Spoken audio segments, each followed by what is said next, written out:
Like this. Hit it. The Roger Report live morning show. Weekdays at 9 a.m. Say y'all, I was on Roger's panel a few times and I couldn't take it. The heat. I got out the kitchen. It was hot. I was sweating. I had to get out. He's Roger, and he's right. Check this out.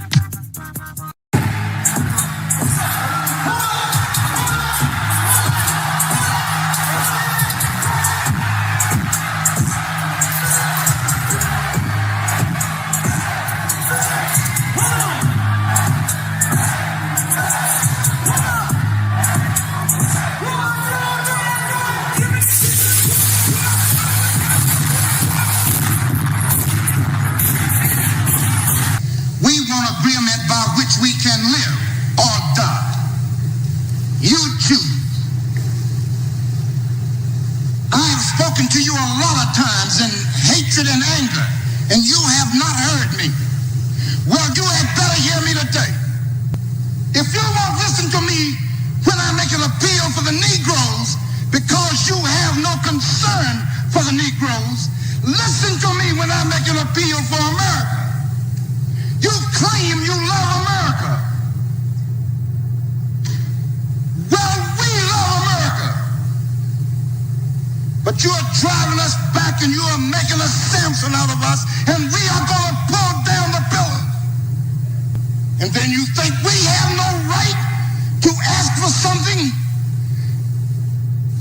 Is it too much to ask you to grant us human dignity?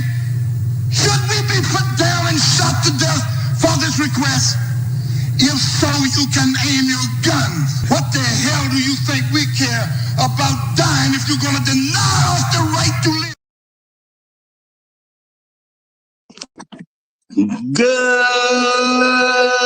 Good morning, folks, and welcome to another edition of the Roger Report Live, the best show on social media.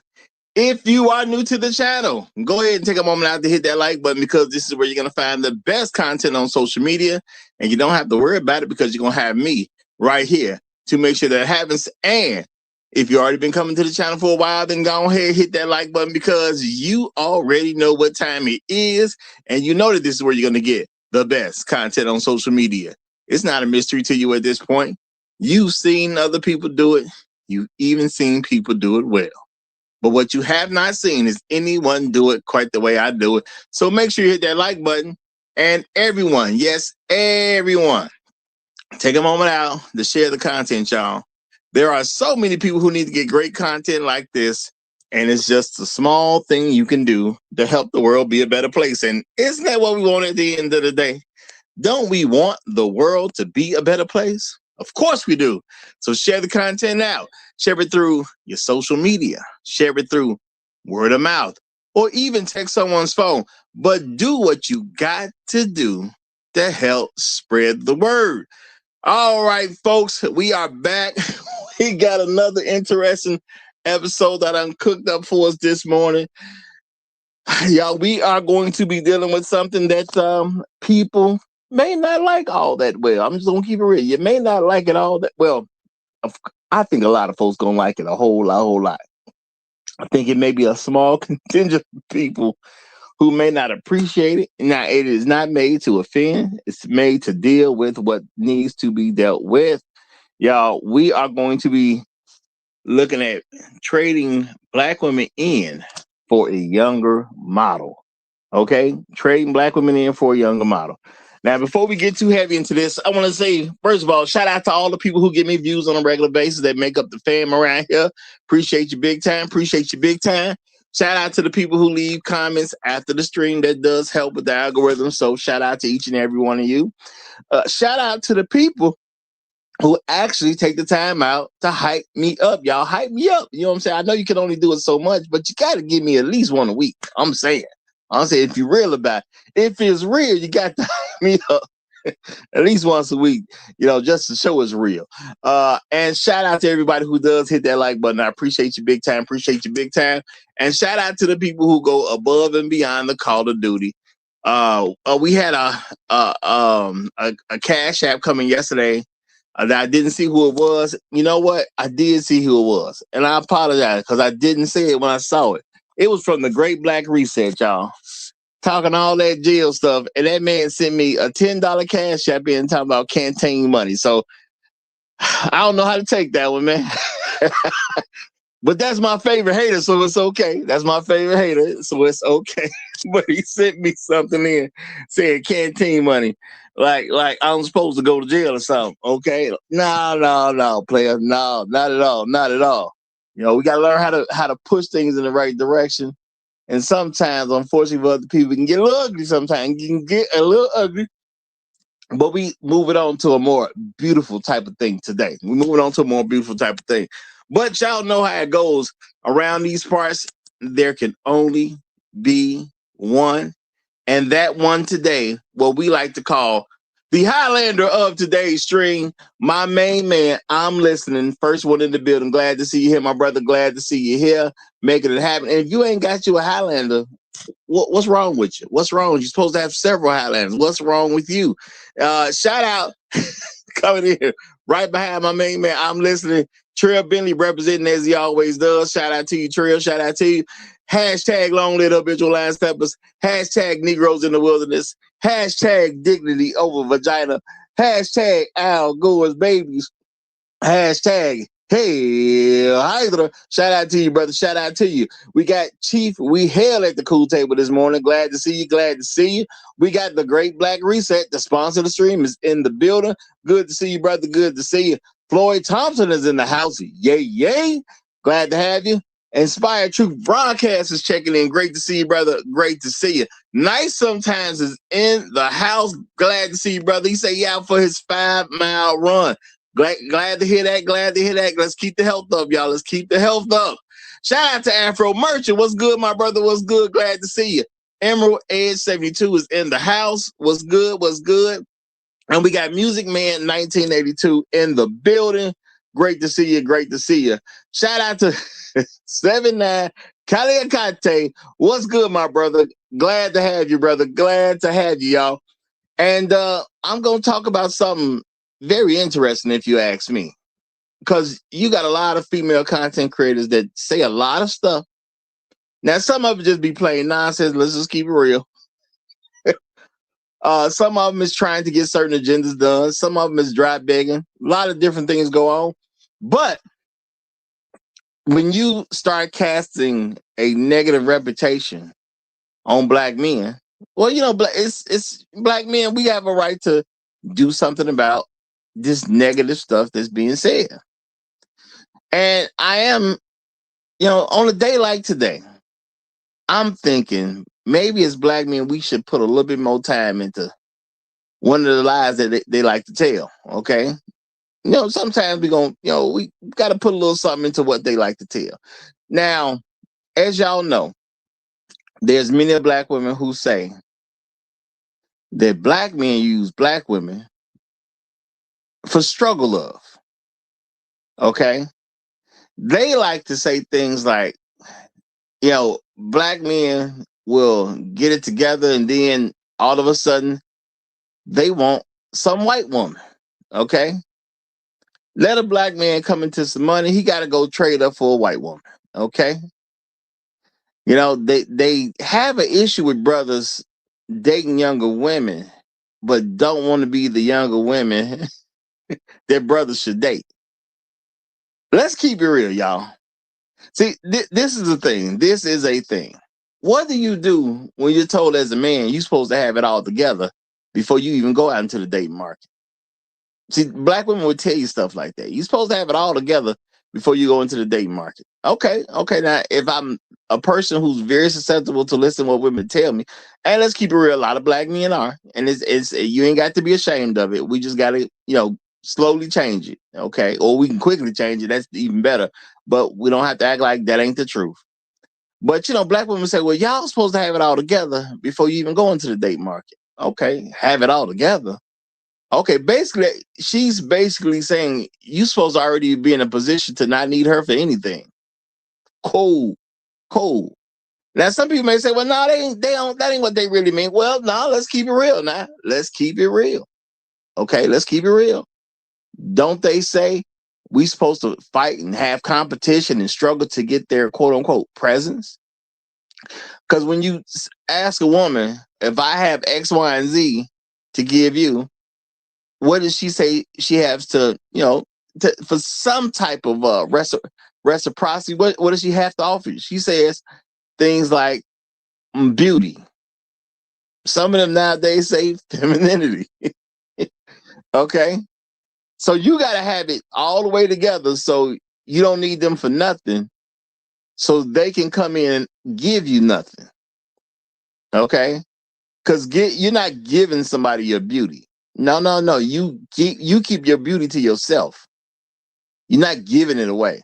I don't get to date a woman and then if we somehow break up, I got her beauty. That ain't real life. So you didn't give me anything as far as quote unquote beauty. No, you didn't. Okay. Femininity. A lot of them don't have a whole lot of that to even give. Okay. But even if you are very feminine women, when you leave a relationship, you take it with you. So you didn't give me any femininity. I don't have no femininity once you left. Okay. Where my femininity at? You leave, I'm fresh out of femininity, right? So you didn't give it to me. Only thing you did was give me access to some of it for a period of time. That's all you really did. The same time I gave you access to stuff from me. So you didn't give me anything by that. Now, what do women say they're going to give you beyond beauty or femininity? Now, there's a time old thing that they've said. They will say they gave away their youth. You didn't give me your youth. I can be with a woman for whatever period of time. I can be with a woman for 10 years. I can get with her when she's 22. I can get with her, and we stay together till she's 32. Did she give me her youth? No, because I don't have her youth once she's gone. I don't have it. See, words can be powerful, y'all. I know a lot of people don't really get it, but words can be very powerful. And words do things to people's subconscious. So you got to pay attention and correct people trying to present something to you that ain't real. If all you have is youth, femininity, or beauty to give me, you've given me nothing. And that's real talk.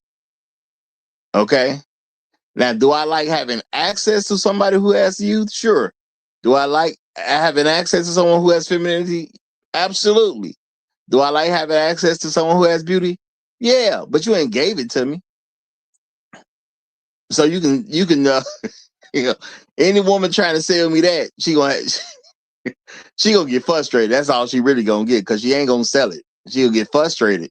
Okay. So you've given me nothing, okay, at that particular point. Now, a lot of women will say, because of my youth, my beauty, or my femininity, as a man, I'm supposed to go above and beyond to make sure they don't have to do anything. Okay, ain't none of y'all worth that to me, so I don't know what to tell you.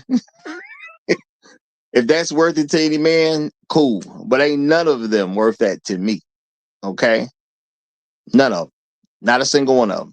It is what it is. Okay? I'm not even sure I'd do that for my daughter. Real talk. Okay? I wouldn't even necessarily do that for a daughter. Because as a father, I do believe it's my job to make sure my kids don't need me. At some point in time, I'm supposed to get them to the point where they do not need me. So I don't even see how to do that for my own daughter. Okay, yeah, she can get a bunch of stuff when she young. She a little kid, sure. When she a toddler, yeah, okay. But as you grow up, no, I got to get you to a point where you don't need me at all. It is what it is, And some people may say, well, Rod, that's almost impossible to do. Or you can help her get a husband. Okay. She shouldn't need me after that. Okay. She shouldn't need me after that. So now, this is the thing, y'all. Black women say some crazy stuff. I think some of them say certain things just to try to go viral. And then some of them say stuff because they really mean it. And then a lot of them just repeat what they heard because they don't think for themselves in a lot of scenarios. Not saying black women can't think, I'm just saying they choose not to think for themselves in a lot of different scenarios, especially when it comes to men. And at the end of the day, y'all, a lot of them are trying to get a white man. And I know that's hard for us to conceptualize because white men don't really marry them, but it's not about what the white man is doing. It's about what they're trying to get. Okay, they're trying to get a white man. And that's why I say y'all gonna have to make it clear to women. If you make it to your 30th birthday and you are not married, it is very easy for me to assume the reason you are not married is because you've been trying to get you a white man. That's simple to me. Now, I say if you let 30 come, you a loser. And the only way to correct that, you got to go get a husband. But at the end of the day, a lot of times black women become losers because they really wanted a white man and they just couldn't see themselves being in agreement with the black man because they just think of that Hail Mary gonna happen. Okay, it's a long shot, but one I'm gonna take. you know.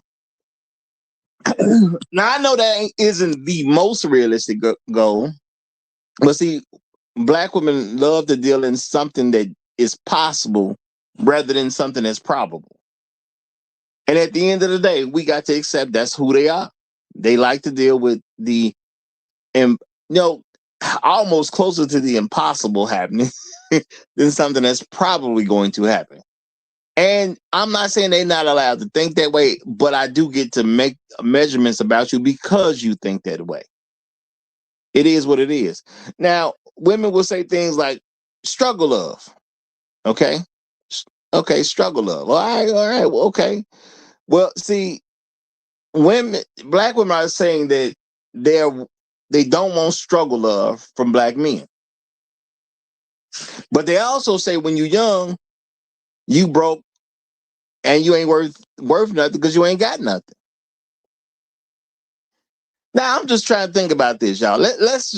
I'm trying to put myself back in a 18-year-old's mindset. I've now become an adult. Okay, I've left high school.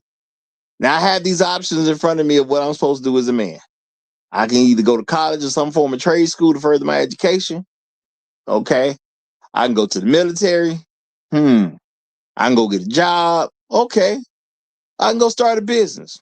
Now, if I do that and then I get with a young woman and she say she don't want no struggle love, I can't be with her because I'm broke. That's interesting. See, you're a good guy, but you broke. Well, I'm young. I'm trying to get out here in the world and get my thing going. Yeah, but you broke right now. Okay. Okay. Hey, I'm only 18. Yeah, but you 18 and broke. Well, I just became an adult. Can a brother get a little bit of room? No. Look, that's your problem to deal with. That's not my problem. You broke. All right. Okay, cool. Now, if I accept that way of thinking, okay, now I get a little bit in age. I start getting some stuff happening. Maybe I get a job. Maybe some opportunities come up. I'm starting to get decent now. Maybe I start a business and maybe the business actually take off. Okay. Now I got a little something going for myself. But the years was going by and I couldn't get a stable girlfriend, right? Because let's keep it real, y'all. If she's a good woman, she ain't going to make it to 23 too much without being married. Okay? It's hard for a 23-year-old good woman to stay single. That's a hard thing to do. Why? Because a man going to want to lock you down. He going to want to take off the market. So if men want to take women off the market when they're young, okay, have you ever met, just think about it, brothers, have you ever met in any scenario this incredible 23-year-old woman who was single? Think about that. And I'm saying from any position, you could be a father and your son come in with a young lady. Okay. She 23 years old. Is she not somebody's fiance? I'll give you that. Maybe she a fiance still at 23. But let's keep it real, y'all. Do you meet a 23-year-old woman who's just incredible? I'm not even saying it's a woman you're pursuing in any kind of way. I'm just saying you happen to meet some woman out there who's 23 years old and she's just absolutely incredible. And she ain't married already or about to get married. Have you done that lately? Have you done that lately? Okay. Shout out to now Trev Bentley said nope, y'all. He did say nope. So it ain't happening to him. It ain't happening to him. Hey, I don't remember it happening to me either. Even when I was 23, I wasn't meeting just these incredible 23-year-old women that wasn't somebody's wife or fiance. I don't remember that either. Okay. I definitely ain't meet them as a grown man. You know what I'm saying? I definitely don't come across those women.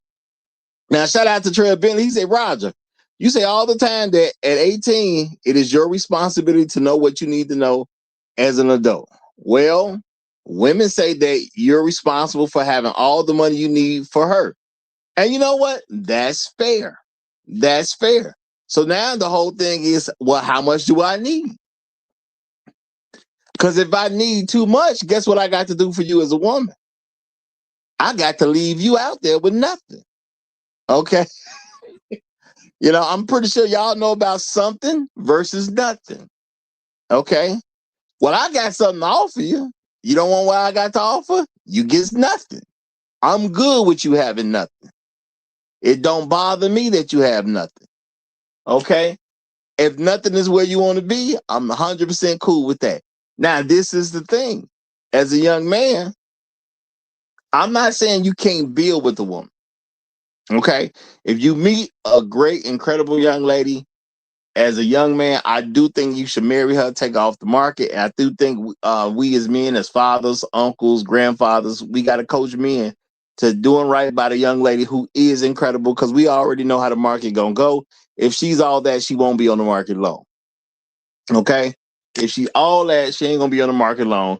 If she's really a good one, go on, take up out of here and live your life. Now, what about the women who couldn't get married early? The women who say things like, well, I was with this guy and I gave him 10 years. All right, look. I am not saying a woman can't be with a man for 10 years. If she don't marry that man and she been with him for 10 years, that's her business at the end of the day. Now, I do have to be real about this situation. Why didn't the man marry her? She wasn't good enough. And I think as black men, we got to start teaching men that it's okay to come to the conclusion that a woman just wasn't good enough. See, if you got to do for her, at the end of the day, she has to be good enough for you. You can talk to women of any age you like, y'all, because I do it. Would you like to take care of a man so y'all can have a good, healthy relationship? Okay. I'm not saying he ain't going to do nothing, but you pretty much going to take care of him. I don't care how young you go. The answer is always no. So that puts us in a situation. Women don't want to take care of men. I'm not saying that they have to. I'm just pointing out what the reality is. The women don't want to take care of the men. So if you're not going to take care of me, that means I have to take care of you. All right. Well, then, if that's the case, somebody gonna get older and they're gonna be unmarried, and I have to accept these women weren't good enough to marry. That's why every man in their life chose not to. Every single one of them chose not to. Now, I am not saying a woman can't change. All right. A woman can change.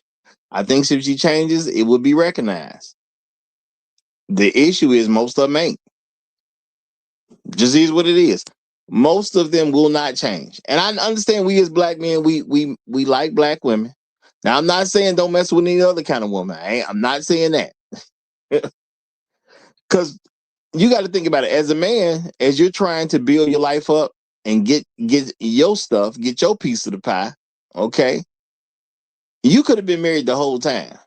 So if you can't deem a woman worthy of marriage and she can't accept you as a husband, that means just push her to the side, keep your stuff, and again, you gotta use all the rules, y'all. You never get anything in her name. Okay, I don't care if it's something as simple as a phone. You just don't get it in her name. If you want your girl to use a phone, you get her phone in your name. You get her service in your name, and you make it happen from there. Now, some people may say, "Well, I don't want to pay for her to get no phone." Then let her get her own phone. Okay, I ain't saying you got to get her one. I said if you want to do that, you get the phone in your name. Don't give her anything that you have to put her name on. If you got to put her name on it, you shouldn't be giving it to her. That's something for your wife. So your wife has your name. So technically, you still putting something on your own name. But if it's her name, she needs to figure that out for herself. She needs to figure that out for herself. All right.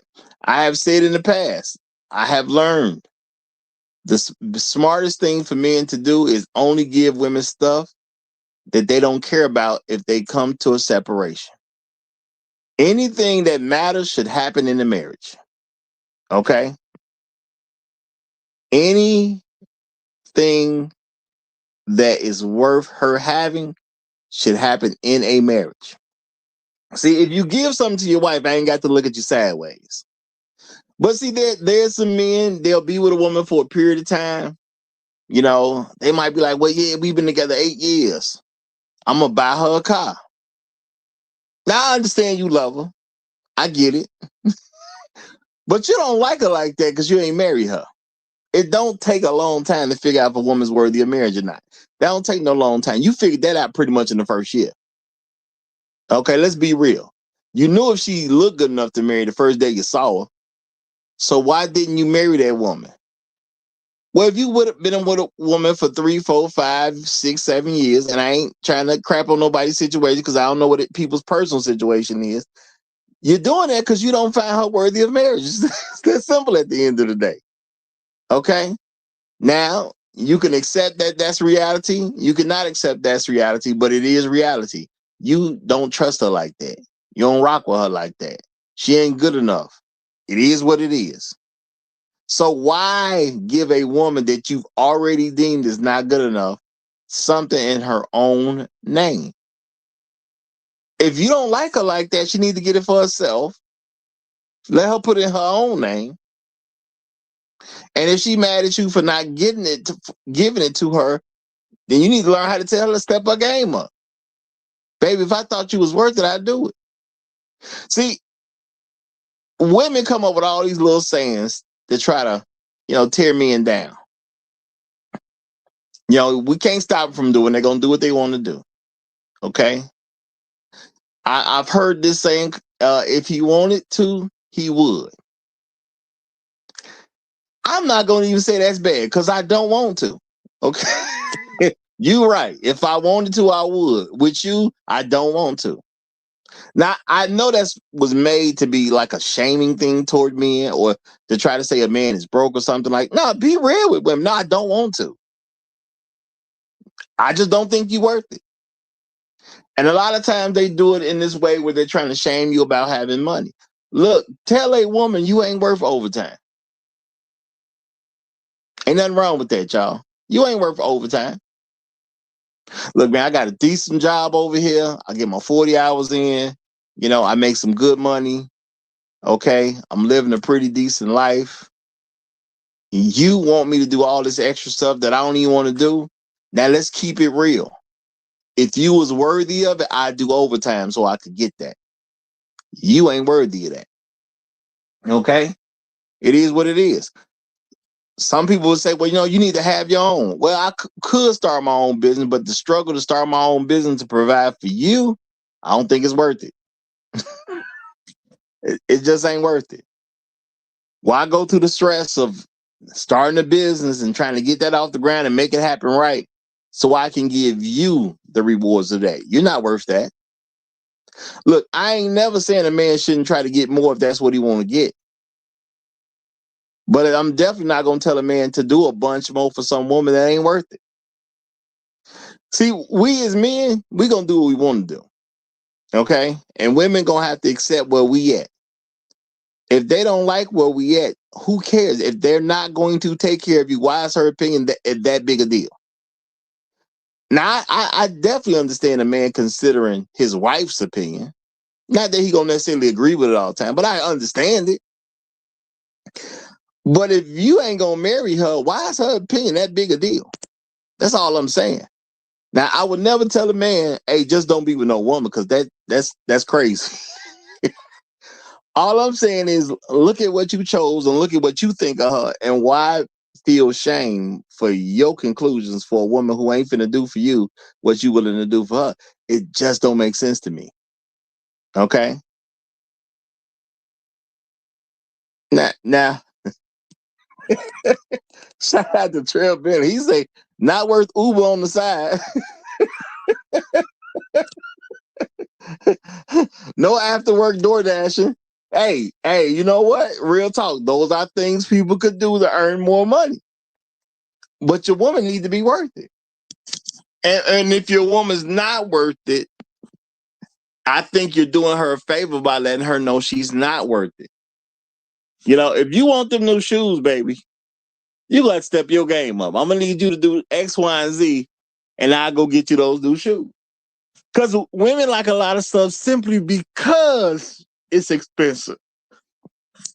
And that's something men got to remember. It's simply because it's expensive. That's why she wanted it.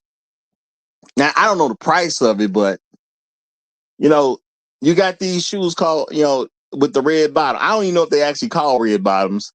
You know what I'm saying? I just know that's what people say. It's some kind of shoe with a red bottom.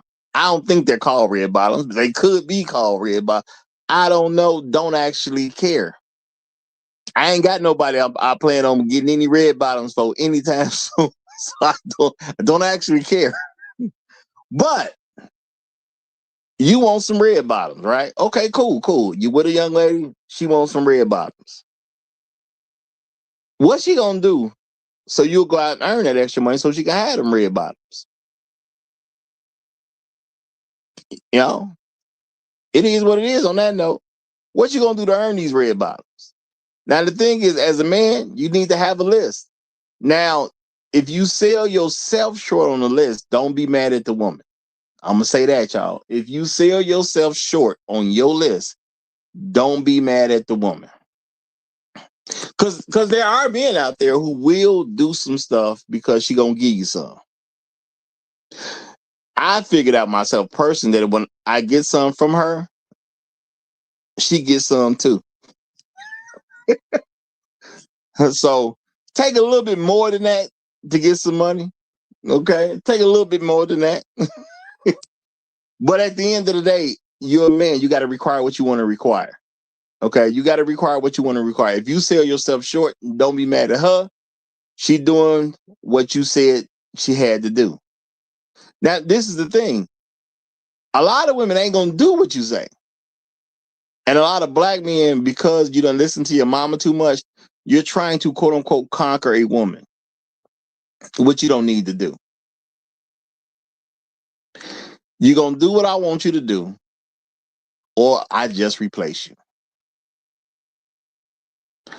Some people say, "What? Don't you want a woman who ain't easily controlled or something like that?" What does all that even mean, y'all? What does all that even mean? See, sometimes we be worried about stuff from an ego perspective that don't make no actual sense. Young lady to do something for me.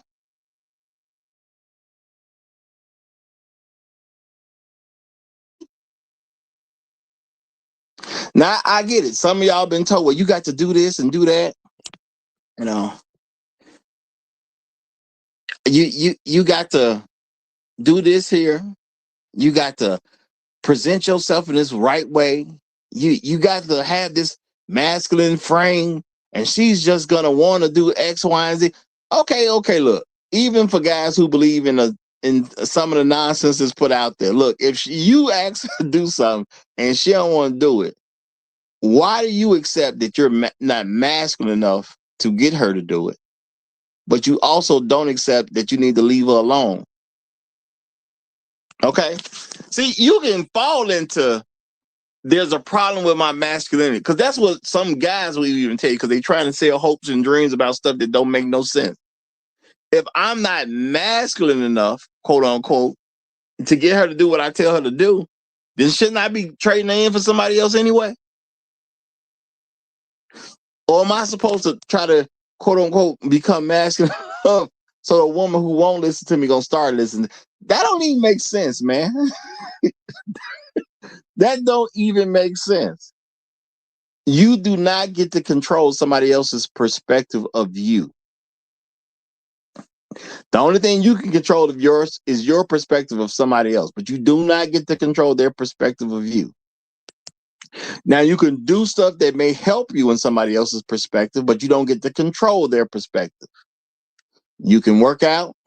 Sometimes that'll help you with somebody's perspective. But if y'all are realistic about things, a lot of people going to see you at a certain perspective position from when they met you, especially when it comes to women. Women don't care that you're getting better. Women don't care that you're improving. They see you as the person they met.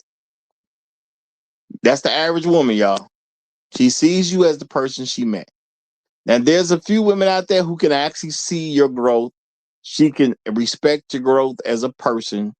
She can respect your new accomplishments. She will give you some level of understanding that the work you put in to do these goals. But most women, they just see you as the same person you are the day they met you. So what you gonna do to change a person's perspective who see you the same way the day they met you? Nothing. There's nothing you can do. And that's why a lot of men actually outgrow women. Women will sit around complaining, but you've outgrown them. And that's just the reality of it. Nobody wants to acknowledge that black men outgrow black women on a regular basis, because a lot of black women, they're going to stay where they are, or they're going to see you where you was the day they met you.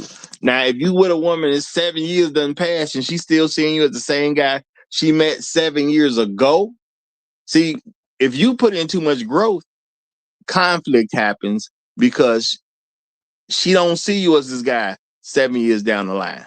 She still see you as the guy from 7 years ago. So conflict is going to happen. Then you just need to leave. And see, a lot of people, they're talking nonsense over the internet. And, I ain't tripping. People trying to make money. I get it. They just doing what they do, trying to make some money. If you listen to them, that's on you. If you listen to people's bad advice, that's on you. Now, this is the thing. People gonna say stuff about, this is coming from hurt and trauma and all these years of this and all these years. People there's always an excuse, y'all. There's always an excuse. You can make an excuse for anything.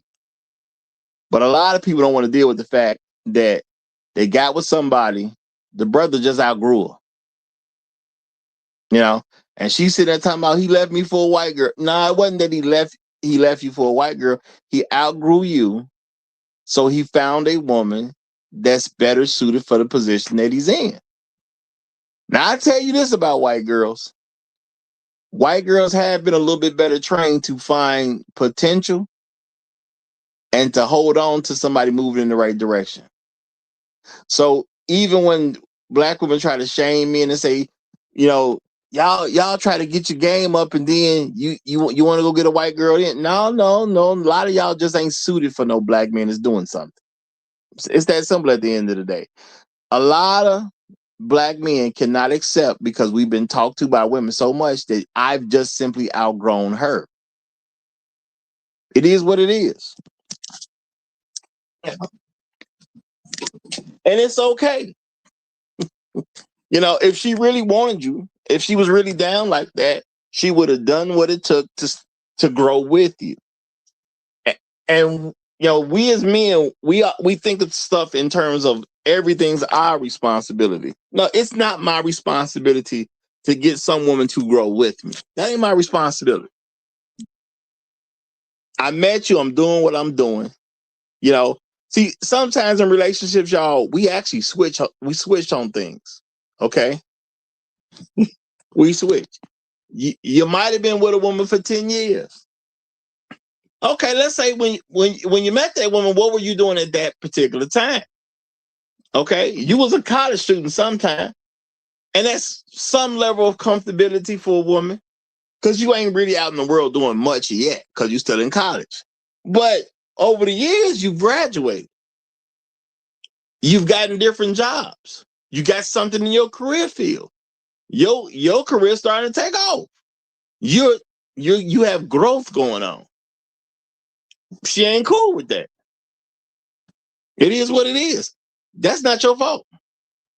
A lot of black women ain't good with no brother making any type of money. Okay. Now you make 30,000 less, they probably can rock with you very easy.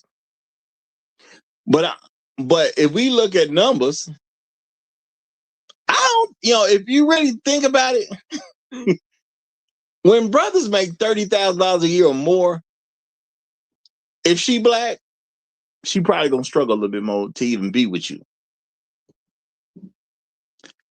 If you don't believe me, why is there so many unmarried black women? You know what? Now this just popped in my head, but I think this is a very real thing. If you're making 30,000 and above, a lot of black women can't rock with you because you're doing what you got to do to make yourself better, and she ain't comfortable with that. And people can say, well, no, it's not like that. Hey, it's plenty of brothers that got married and got divorced. Okay? Because he was making above 30,000. Let's be real. Let's be real. Shout out to the Nice Palace. He say they're difficult. Well, whose fault is that? Okay? We can say they're difficult, but whose fault is that? And who's supposed to be concerned with it? Should I be concerned that a woman is quote unquote difficult? Should I care? Now, I'm just saying this, y'all. At the end of the day, if a woman is right there with you and she got your back, everything would have been cool. You'd have met her when you was young. Y'all would have got together. Things would have worked out, and you would have married her. But if you ain't married her and you become older, okay, an older unmarried black man, I think we should really start being serious about trading black women in for a younger model. I ain't saying she got to be black either. If you've been with a black woman for a good period of time and you're, for whatever your reason are, you're not comfortable enough to marry her, maybe you need to trade her in for a younger model. Maybe we should consider some of the stuff that black women tell us. Now, my thing is, I'm never going to tell you to let them lead your life. I just say pay attention to things that's going on. They don't want struggle love, so you don't want to get with me when I'm young and build a life together because you don't want struggle love. Cool. I accept that. So if you don't want struggle love, what am I supposed to do with a young black woman? I'm supposed to try to have sex with her and move around because she don't want struggle love. I don't come for money and I accept that. Okay? I accept that. I ain't come from no rich family. So I'm supposed to hit it and quit it, right? Because she don't want no struggle love.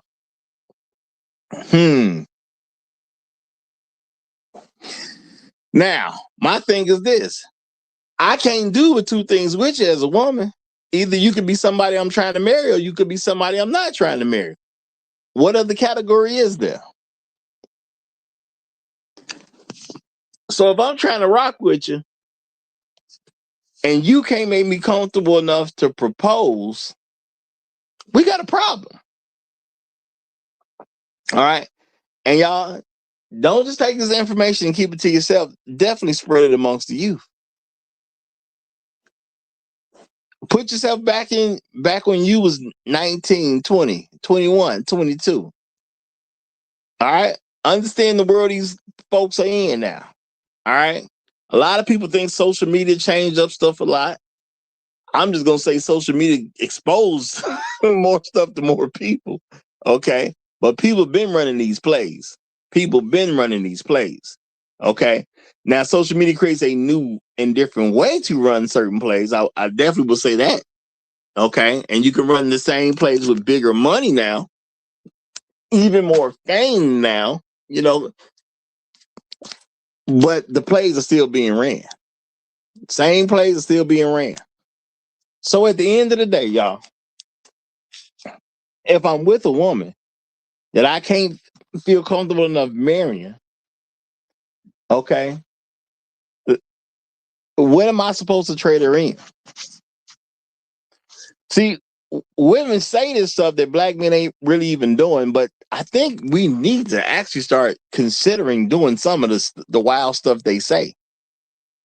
Because see, as men, we don't break up. That's just what it is. We don't break up as black men.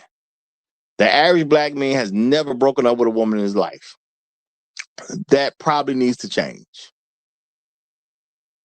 So if you're a young man, you're 18, you've been with this woman for a good amount of time. Heck, you're 27 now. If you are 27 and unmarried, why do you think that is? If you've known her since you was 18 and you are 27 and you ain't never felt comfortable enough marrying her, that's a good indicator you wasn't supposed to be with her. Find somebody who you can rock with. Okay. Shout out to Bucket. Appreciate you very much, Bucket. He say, that's why I support you, Roger. You keep it real all the time. Salute. Well, thank you very much, my brother. Thank you very much. I do appreciate that. And that's what I attempt to do. I just try to keep it real. I try to make sure we consider what's really going out here in this world with us, what our real position is, how the society truly treats us. And, are there some adjustments that we can make to make things better off for ourselves? And I'm thinking, yeah, see, we got to get to a point where black men understand how to break up with a woman. That's one thing we definitely need to do. I've said before, and I'm going to do another stream on it again. When you get married, that woman's supposed to be 29 and down. We ain't got no business marrying all these old ladies, y'all. The average marriage age for black folks is already in the 30s. It's not supposed to be happening. Now, I like to think that's like some older people remarrying, which brings the number up so high. Because, I would hate to think that there's a bunch of black men out here getting married for the first time and they marrying some woman that's 32, 34, 36. I'm not saying don't do it if you really, really love her, but that needs to make sense, man. That really needs to make sense. Why would you marry a woman in those age groups? Now, if you've already had kids and you divorced, see, now I can understand something like that. You're 55 years old, but you're already divorced. Your kids are grown or almost grown. Yeah, okay, then I can see you marrying somebody who's 35. Yeah, your job is to take care of me when I'm older. And see, that's the thing. A lot of women say that's not a good deal, and these men want you to be there and wipe their behinds when they old. Yeah, that's your job. If you didn't help me build anything, you get to come on the back end. You still got to work for it. Your work just gonna be different. You just don't get to enjoy some of the stuff that happened when I was a younger man. You don't get to enjoy those things. But I wouldn't be bothered because some woman has an issue because she wasn't with me 10 years ago or 20 years ago. That's your fault. You were supposed to meet me and create a good situation for me to have with you. You didn't do that. I don't understand how that's my problem. So yeah, if I'm an older guy, let's say I'm 65, y'all. Okay. And I marry some woman that's 35. And women are talking about what the only reason he marrying you. So if he get to the point where he can't do for himself, he got you to be his quote unquote nurse. Yeah, that's what the job is. That's what the job is. If you don't like the job, don't take the job. You know, there's one job, y'all, I just never wanted to be because I know how people can be in public. The only job you know what I'm saying, that I've always refused to apply for. I told you I had a bunch of jobs, right? All right. But I've never once applied to be a janitor. Because I know how people can be in public. And people get real nasty in public sometimes. They ruin public places. And I ain't want to have to come clean up behind them. Because they be extra nasty in public.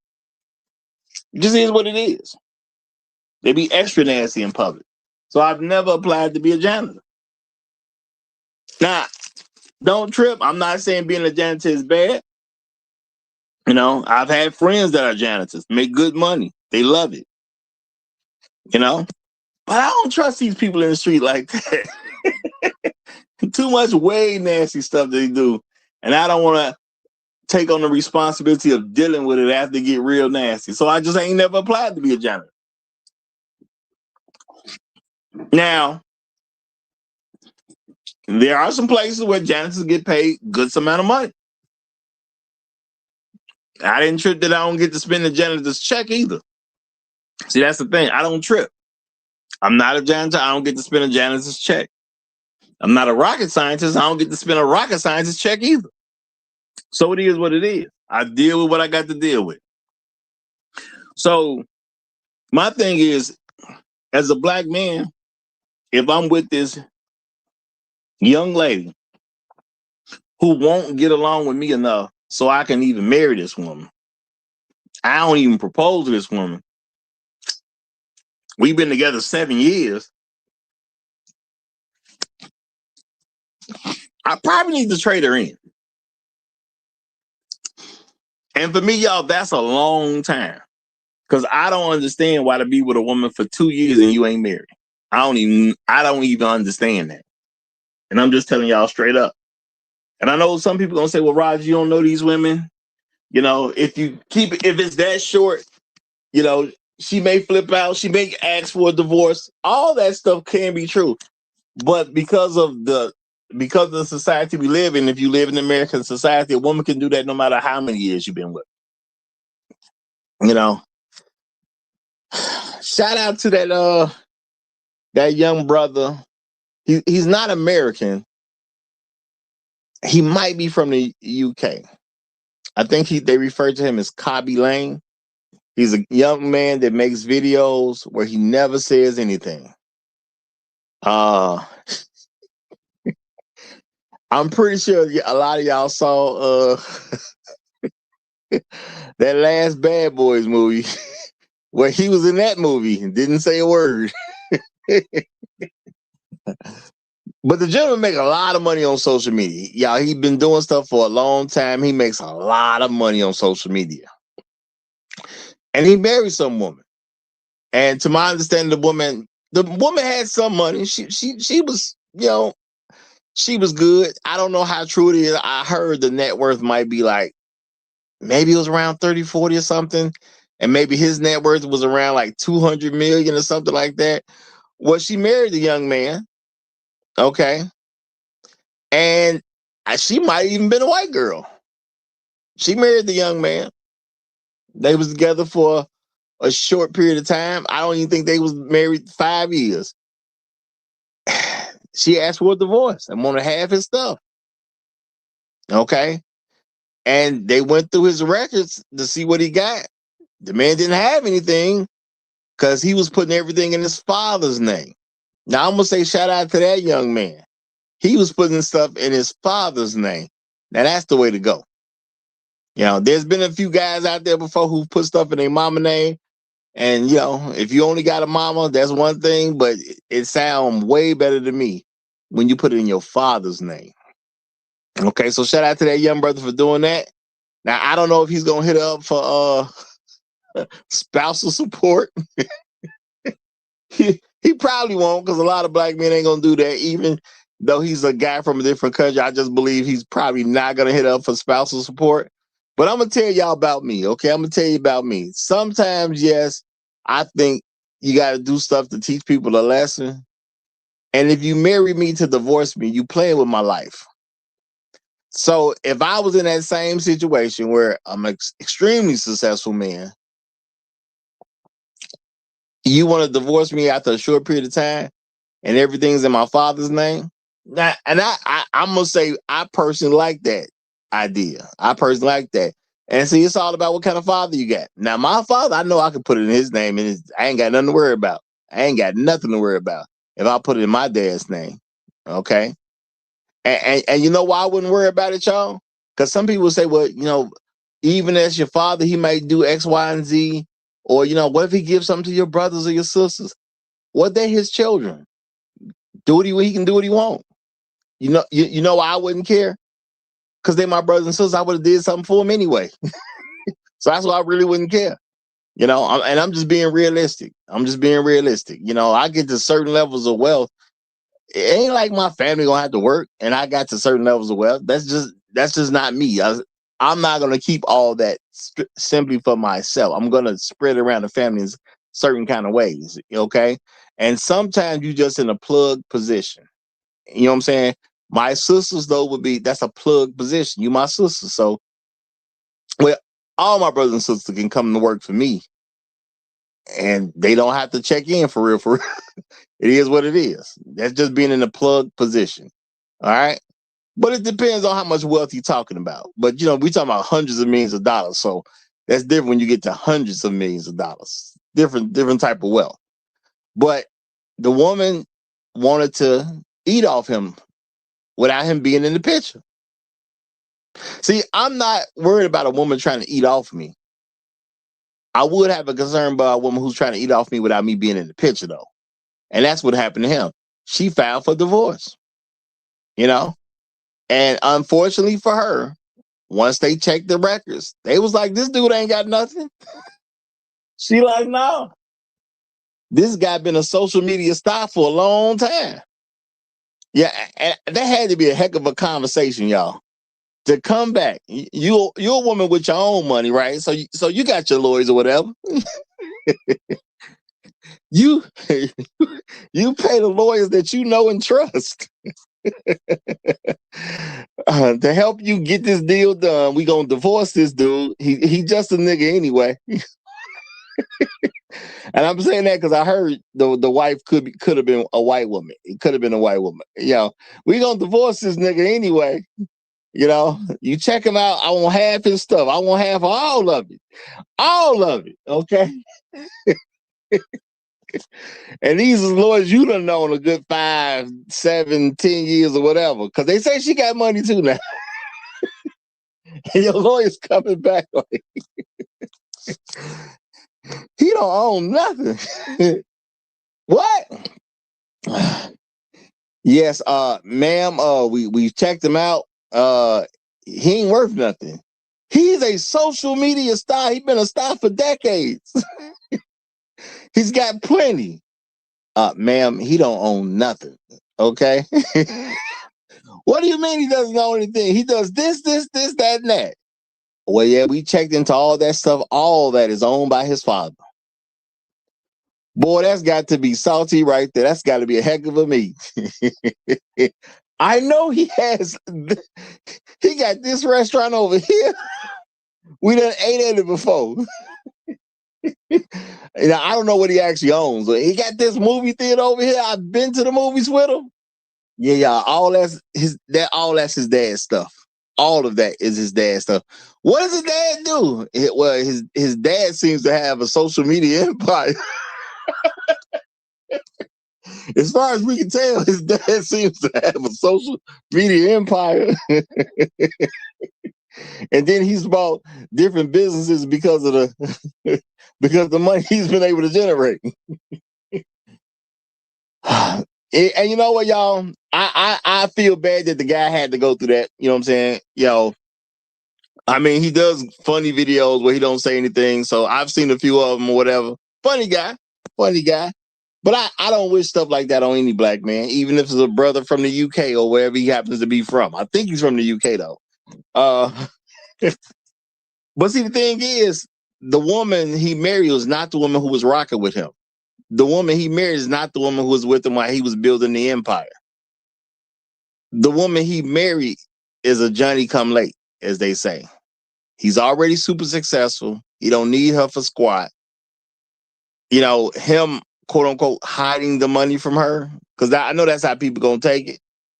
I say salute. Okay, you did a great job. Fantastic. Okay, you did what you had to do. Okay, it is what it is. And see, and this is the thing. If you get to a certain level of success as a man, if you are 35, 40 years old, I'm not saying don't date until you these ages. But if you with women that's not gonna rock with you well enough to marry them, then to me it sounds perfectly reasonable that you go down and get you a 25-year-old, even though you're 40. Okay. Well, what if he's 50, Roger? Well, if a 50-year-old wants to go get a 25-year-old, I'm fine with that too. What if she's only 22? Even better. See, women have made it impossible for me to say something about a dude's age. And I know a lot of black men, we listen to what women say about some guy's age. What if he's 62 and he wants to date a 20-year-old? Well, if the guy's 62, that means women have had decades to marry this guy and get him off the market. So if this 62-year-old guy, and I'm not saying he's amazingly successful, he's just a regular guy who worked a regular job. Maybe he's getting toward the end where he's about to retire. I know these retirement ages get a little tricky. Maybe he got to go to like 67. Maybe he got 5 more years before he retire. Okay. And then he goes back and he messes with a 20-year-old. Well, what's the 20-year-old willing to do for him? What's his situation? Does he want children? If she's willing to have his kids, what's the problem? Okay. Now, if he's already had kids and don't want no more, and he say to her, well, I don't really want no kids. Now if they compromise and say, well, I'll give you one. Maybe they compromise. Who cares? Okay. Let that man do him. And then, people try to make it personal to you. Well, what if it's a 62-year-old man trying to marry your 20-year-old daughter? I mean, what y'all want me to say? She got to marry somebody. What you want me to say? She got to marry somebody. At the end of the day, I do believe it's my job to get my daughter at a point that she no longer needs me. Okay? So, if she want to rock with that, it is what it is. See, my thing is you can't control everybody. Now, if my daughter live with me, I can control what she's doing. But if she don't live with me, then that's on her. What if she married some guy who's older than you, Roger? Man, at the end of the day, that ain't my business. If she don't live in my house, she got to do what she think is best for her. It is what it is. And guess what, y'all? Life's a risk. Sometimes you got to deal with the fact that your daughter gonna have to take a risk too. Now, if she let me pick a husband, that's one thing. But if she want to pick a husband for herself, that's another thing. And all I'm gonna say is good luck. Because I'm gonna tell you what Roger not gonna do.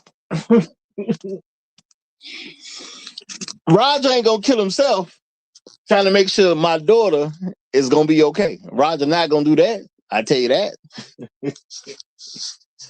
The job of a parent is to make sure your children no longer need you. Okay, at some point that has to happen. So I ain't gonna kill myself trying to make sure she's good like that. You can listen to me where it's good and easy, or you can not. It's your life. You gonna have to deal with it. Okay. Now, shout out to the nice pals. I'm gonna deal with this. He said they'll label you a pedo if you're doing that If you're doing that because they're so in their feelings about it. Well, you know what, y'all? Doesn't matter. Maybe they will. Okay. As black men, we really should consider that. Maybe they are going to label you a pedo. Because you could be 50 years old and you're messing with some girl that's 20. Maybe they are going to label you a pedo. Who cares? All right. It's your life. You only got one life to live. Who cares? Okay. Maybe they will label you a pedo. Am I supposed to be concerned? What's that going to do? You marry a woman that's of age. She's willing to cooperate with you because, hey, you got the stuff the women were saying they wanted some guy to have. So now I'm supposed to be worried about it? According to how women are talking over the internet, the guy who's 50, 55, 60, he gonna have a much better shot of having the stuff the women say they want. So now we supposed to get mad at him for having the stuff that they say they want? Because, yeah, they might very well label you a pedo. And you know how I would address that? Y'all said y'all wanted the guy making 6 figures, right? He make it. You said you wanted a guy who's established, right? Well, he got a job, house, and a car. Ain't that established? Y'all said you wanted a man with some ambition. You can clearly see his ambition level at those ages. You can see what his ambition got him. You don't even have to see the potential of what he might have. You can see what the guy already got. What's the problem?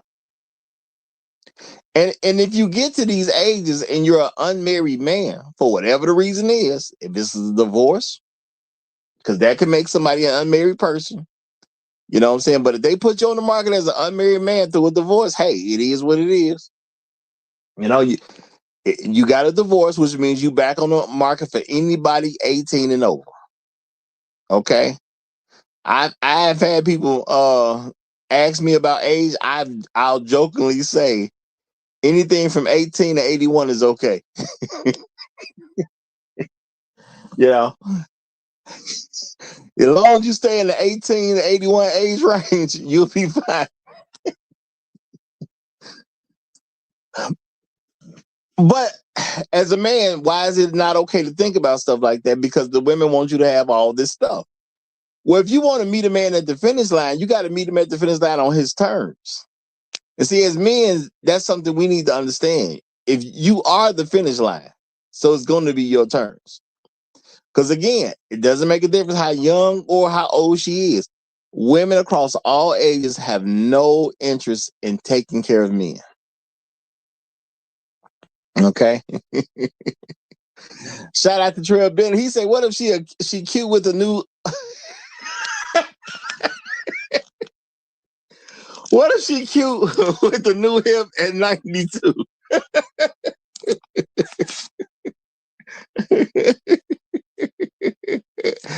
Oh. All I'm gonna say, Trail is that's out of the age range, man. 1881. She too late, my brother. She too late.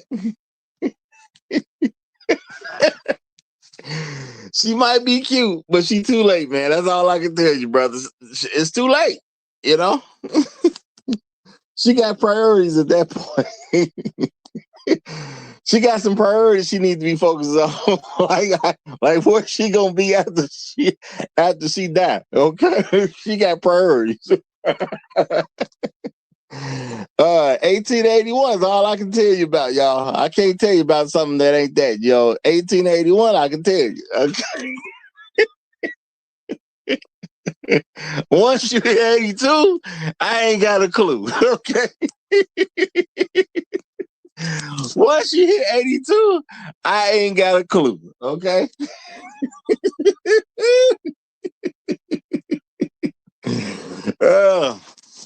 All I can say is, if you're at a nursing home, you better be careful about them STDs. I can tell y'all that, though. I can tell you that. That ain't even a real joke. That's serious. If you at them nursing homes, man, you're going to have to be worried about them STDs. They be getting down. Them old folks be getting down, y'all. You know? So, which is also crazy when you think about folks who be talking about they in a sexless marriage, because they get to them nursing homes and however they get it done, they be getting it in, Joe. They be getting it in. I'm sitting here in a sexless marriage, and if I was at a nursing home, they getting it in. That don't even make sense to me. You know what I'm saying? Y'all don't know what grandma and granddaddy be in there doing. Y'all don't know. Now as a kid, I thought, old folks just stop having sex. That's what I thought, I'm pretty sure grandma and granddaddy ain't in there getting in right about, I probably would have bet my life on it. Hey, is your grandparents still getting in? Probably not. Would you put your life on it? Sure, they not getting. Hey, I may have died. Because these nursing homes, they making it happen. Now I know they got some enhancements nowadays. They got a little more enhancements, but I'm gonna say be careful out there, y'all. Y'all be careful. But at the end of the day, man, if you got, I'm just saying, as a man, if you have to build a life on your own, and I'm gonna say it is on your own. If you're with a woman who you don't trust to marry her, you are on your own. And if you make it that far on your own, I think it's fine to consider trading in for a new model. Do the very thing that black women were accusing us of doing. Leave a woman and go get a new, younger, better model. Okay? With health technology, you just gonna get, you're gonna get a better situation going on. And if she doesn't want to marry you, I can't really worry about that, because to me, it's only about what you want to do. Because if you offer to marry a woman, she turns it down, then you ain't supposed to be looking out for her no way. Okay?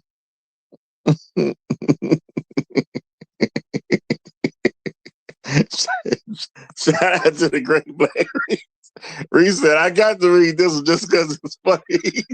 He said trail in room 81. Yelling, hell.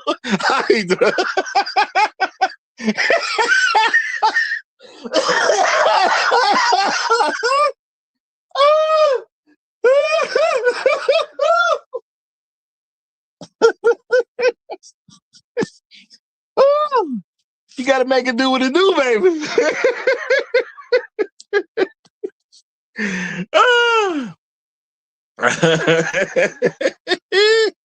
Y'all, now I'm gonna say black women have some things that I understand is a concern to them, but at the end of the day, a lot of those concerns wouldn't be much of an issue had they just got married in the first place.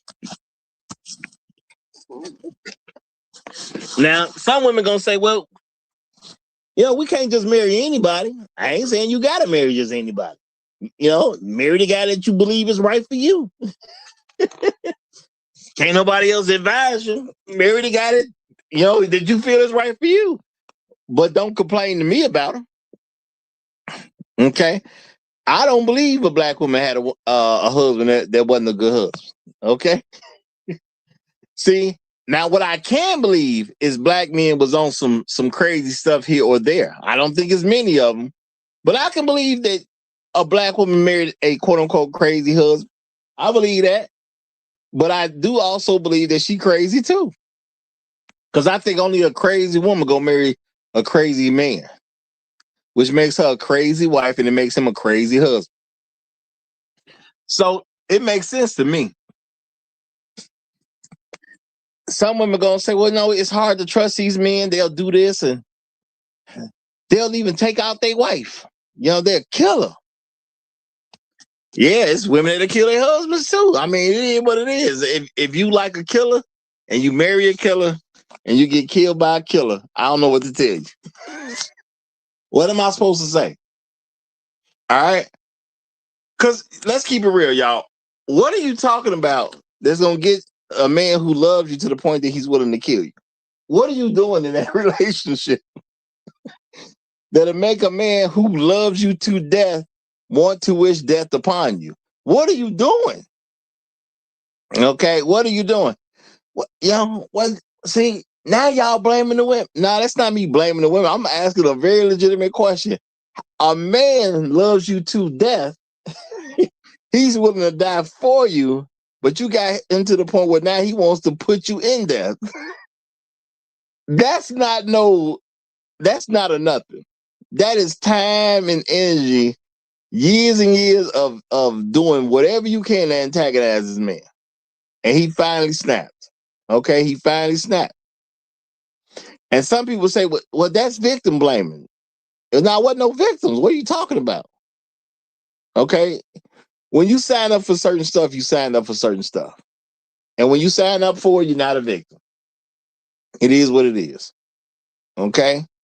When you sign up for it, you're not a victim. All right? So it is what it is on that note. So if black women are going to be difficult about marrying them when they're young, and I'm going to say that's what it looked like to me.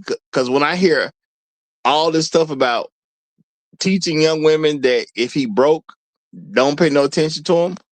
Well, I mean, I got to think about it from the 18-year-old broke guy perspective, which I've been before. I've told y'all that. I was 18. I was broke. I ain't had nothing when I was 18. Okay? It didn't stop me from getting women. But I had to come to a conclusion, it's because they like compromised men. As an 18-year-old broke guy, you really don't have much to say. That's what the thinking is. I know we as men want to think, hey, we just all that because I'm 18 and she 20 this, she 30 this, she 40 this, and she just want me. Now, the thing is, you was a lot easier to control. But, if you don't put your ego to the side so you can understand that, you're going to think things that are in a very, very wrong and different direction. I understand. Why was so many of those women mess with me when I was those ages? Because she thought she could control me. I got the advantage. I'm older than him. He'll just buy into what I'm saying because he's a young man. Stuff like that goes on. It is what it is. So if a woman leaves a man in a position where he's unmarried for whatever reason, as an older guy, does he have an obligation to mess with another woman who's older, but she's not married either? I don't see that as an obligation. I understand if a guy does it, but I don't see it as an obligation. If you 44, you don't owe it to a 44-year-old to talk to them. I'm pretty sure from the woman's position, it's nice if you do. But this is the thing, y'all. If a woman has already passed her 30th birthday and you meet her, is she going to be somebody worth marrying anyway? Because you got to consider the fact of why she's 30 and above and unmarried. As black men, we need to learn how to actually think about this on a regular basis and ask, questions about it. Because if a woman can't even admit that she has a problem, I don't know where you can go with her in any kind of real relationship. I meet a 35-year-old woman. I ask her what's going on with her. And if she's unmarried, I need to understand why how did you make it to 35 and just never got married? How come nobody was willing to propose to you and take you down the aisle? Now, well, not them take you down the aisle. The father would take you down the aisle. But, how come no man was willing to give you his last name? Like none of them, And see, I've asked women this, y'all. And I just asked her straight up because, women try to make it about a whole bunch of other stuff. Why wasn't any man you've ever been involved with willing to give you his last name? How come no men wanted you to do that? I mean, I can understand a man don't see you as qualified. I get that. Heck, I can even see 2 or 3. But what's so difficult about a man? Now, notice I'm a man and I talk to other men. I have a good idea about what men want. What is so difficult that a man just ain't willing to give you a last name? Okay. And I understand questions like that will hurt, but if she can't admit what it is, so we can at least identify the problem to see if the problem can be corrected. I don't know what you're gonna do with that. Okay. I just don't know what you're gonna do. All right.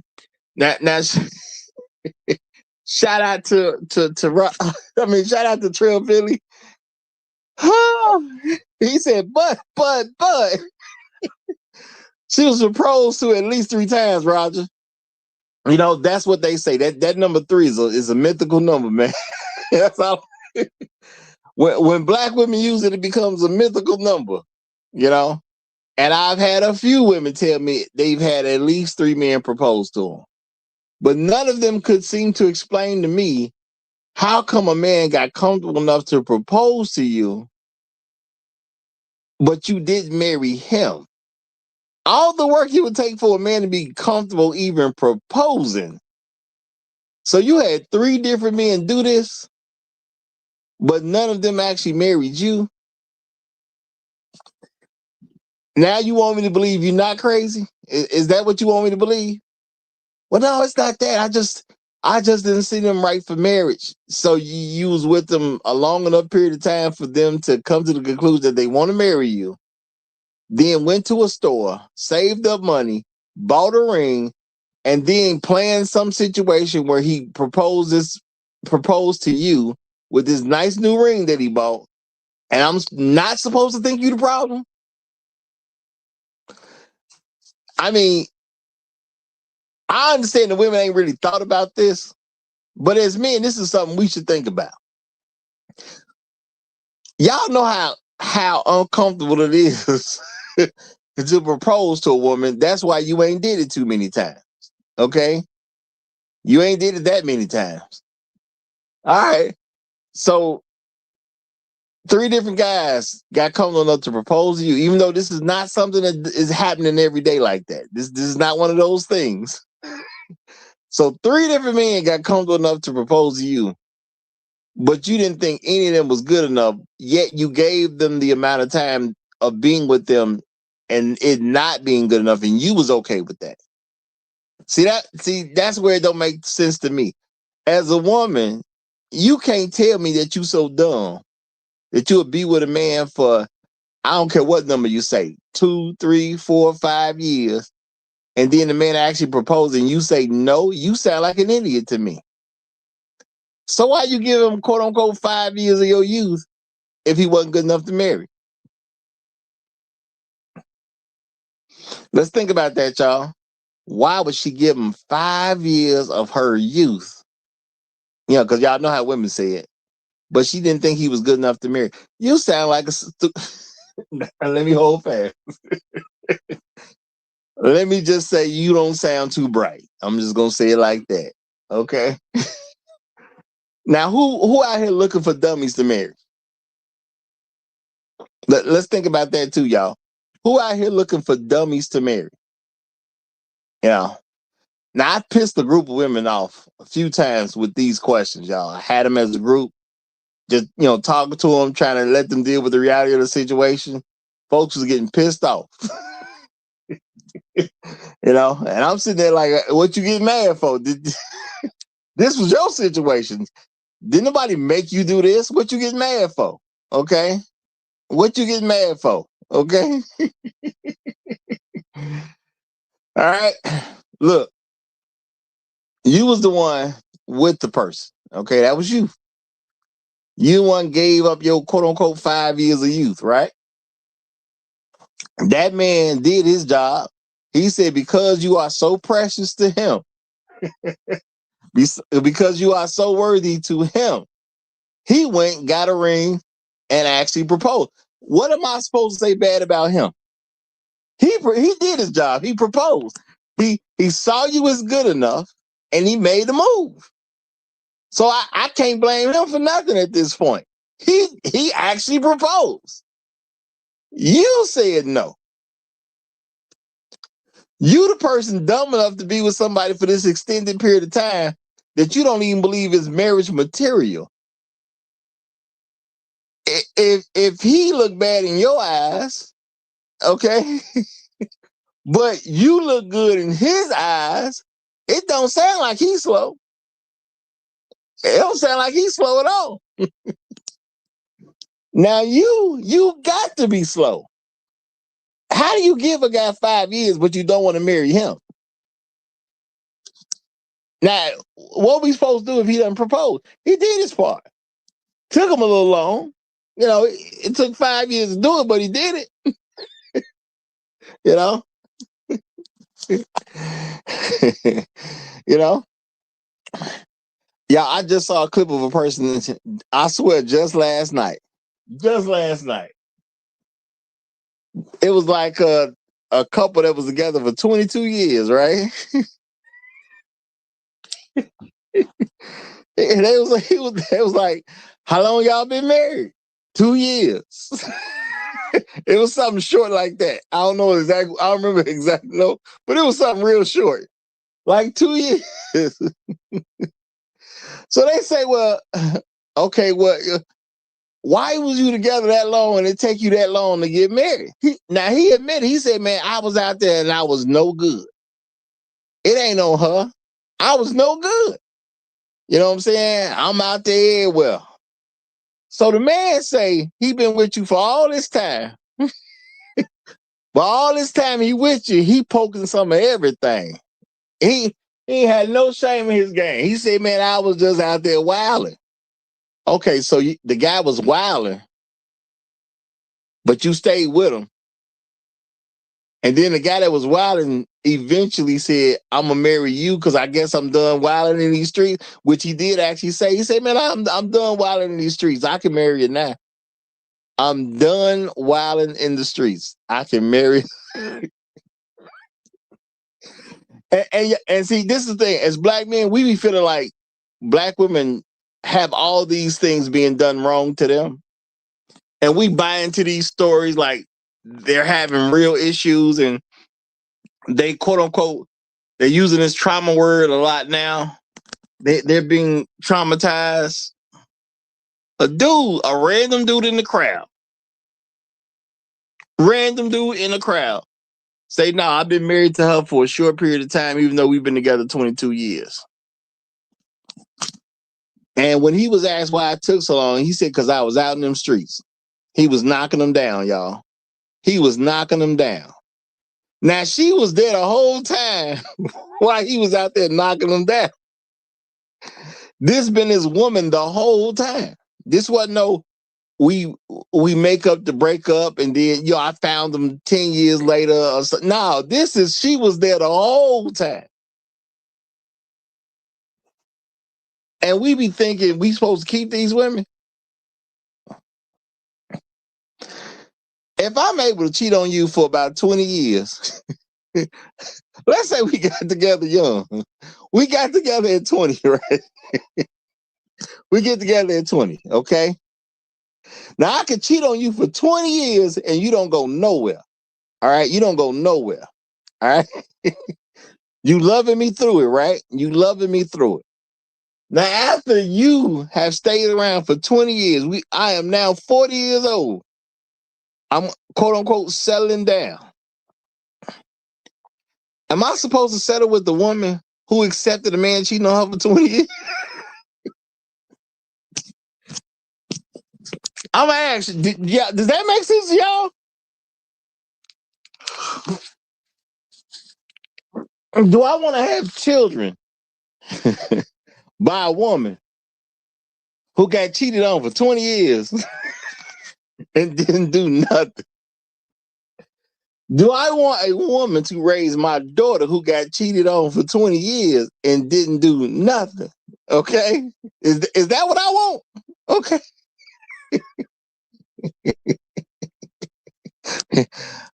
I got 2 daughters. I got Toya and Tanya, right? Toya and Tanya. I want Toya and Tanya being raised by a woman that got cheated on for 20 years didn't do nothing.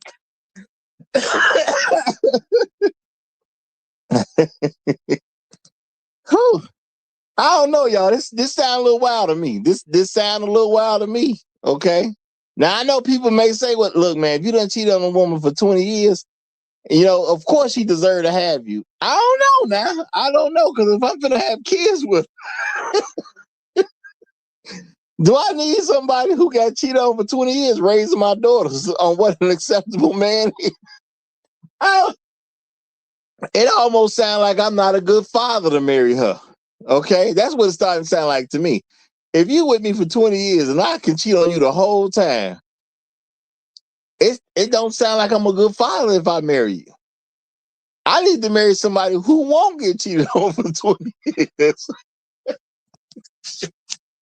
Oh, where is the self-esteem? I'm just saying, y'all, where's self-esteem at? Okay, where's the self-esteem? If she ain't got no self-esteem, how she gonna teach my daughters to have some self-esteem? Lord have mercy. Okay. It's some crazy work if you ask me. Shout out to Trev Bennett. I'm just trying to do what's right. He say, this is horrible for my gene pool. That's all I'm trying to say, man. I'm trying to make sure that the family going forward gonna be all right. That's all I'm trying to do. That's all I'm trying to do. Okay. Now I get it. Some people gonna say, "Hey, man, she been loyal to you all that time. You should have just stayed with her." Bro, she took a man who cheated on her for 20 years. I'm not supposed to hold that against her.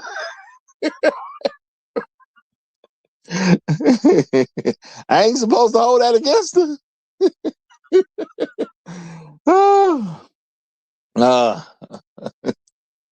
Okay.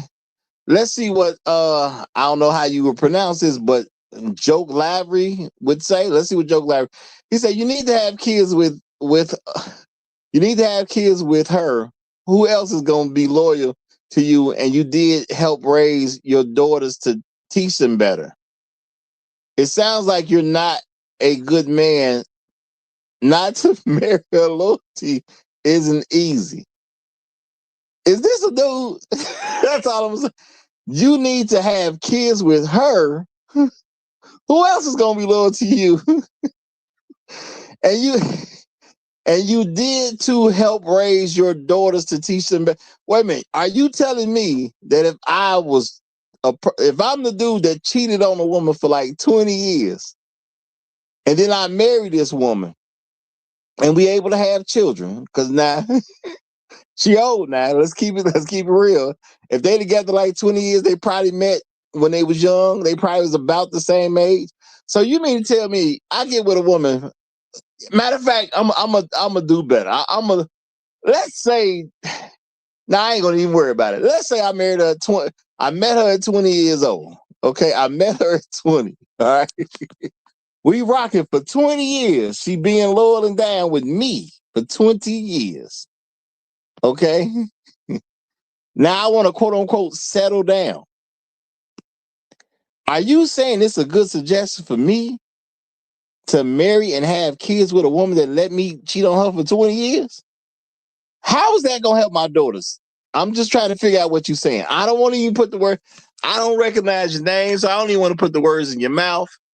And if you want to hit the link, you can just hit the link and come up. But I need to understand, how am I helping my daughters by marrying the woman that I cheated on for 20 years and she knew about it and she just didn't go nowhere. She didn't leave. She didn't do nothing. How does this help my daughters? I'm trying to figure out what you're saying here. Are you saying there was some daughters that was already in the picture or something? But how's she gonna help my daughter? If I have kids with a woman who let me cheat on her for 20 years, how's that gonna help my daughters? Okay.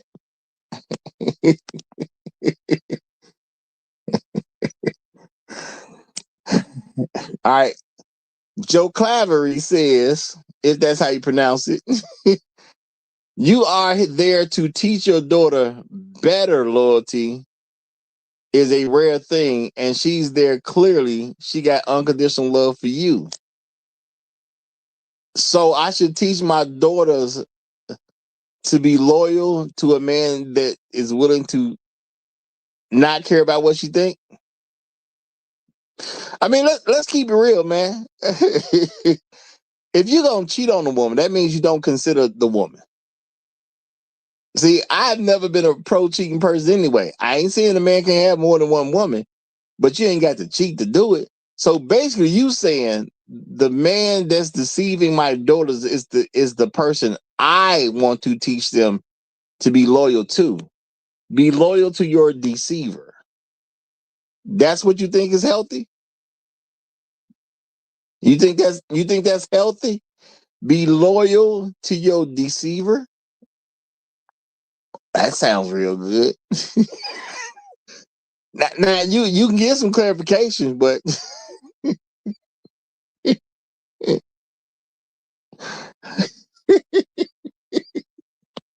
see, oh, they say no. I said you should teach your daughter to be better than their mother. Is what they're obviously trying to say. Better than their mother. What? Well, you know what? I could teach her to be better than that woman a lot easier by having the kids with a woman that was better than her.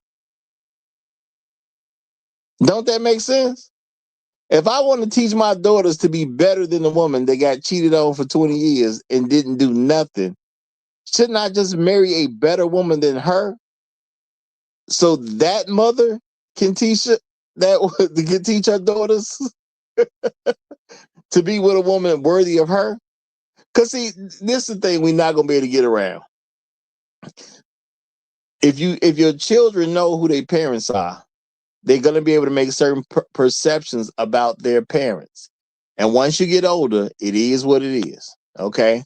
It is what it is. Okay. Now, and this will be the last time. Anything beyond this, you have to get on the you gonna have to get on the stream because I don't like trying to talk to people in the chat as a host of a stream. It don't look right to me. But I give you this last one to see what you said. Okay. And you said that I don't know what's a better woman than her. I value loyalty over everything. Hey, I value loyalty too. It's of extreme importance. Loyalty is of extreme importance, and that's just real talk. But I don't know if I should marry a woman who got cheated on for 20 years. And because the man didn't say that he was with her and she allowed me to be with somebody else, that this was a something that was cool. The man said I was being the dog. I was out there, I was in the streets, I was knocking them down. This is the man who was cheating and she ain't go nowhere. She don't sound like too smart of a woman to me. I don't want my daughters, I don't need my people coming from a dumb woman. I'm just gonna keep it like that. I'm just gonna say it like that. I don't need my people coming from a dumb woman. All right, it is what it is. But since the great black reset is here, I'm gonna slow down right now and let him get the mic. Just chime in where you want to chime in from, my brother. Man, what's happening? What's happening today, man? It's Good Friday. Interesting topic, man. I think it's over, man. I think it's over for black women, man. I think they're at a point. They played hard to get for so long. They're just hard to want. I think uh I think they just have become intentionally so undesirable. It's a wrap for them, bro. They don't have any understanding about what family dynamics are supposed to be.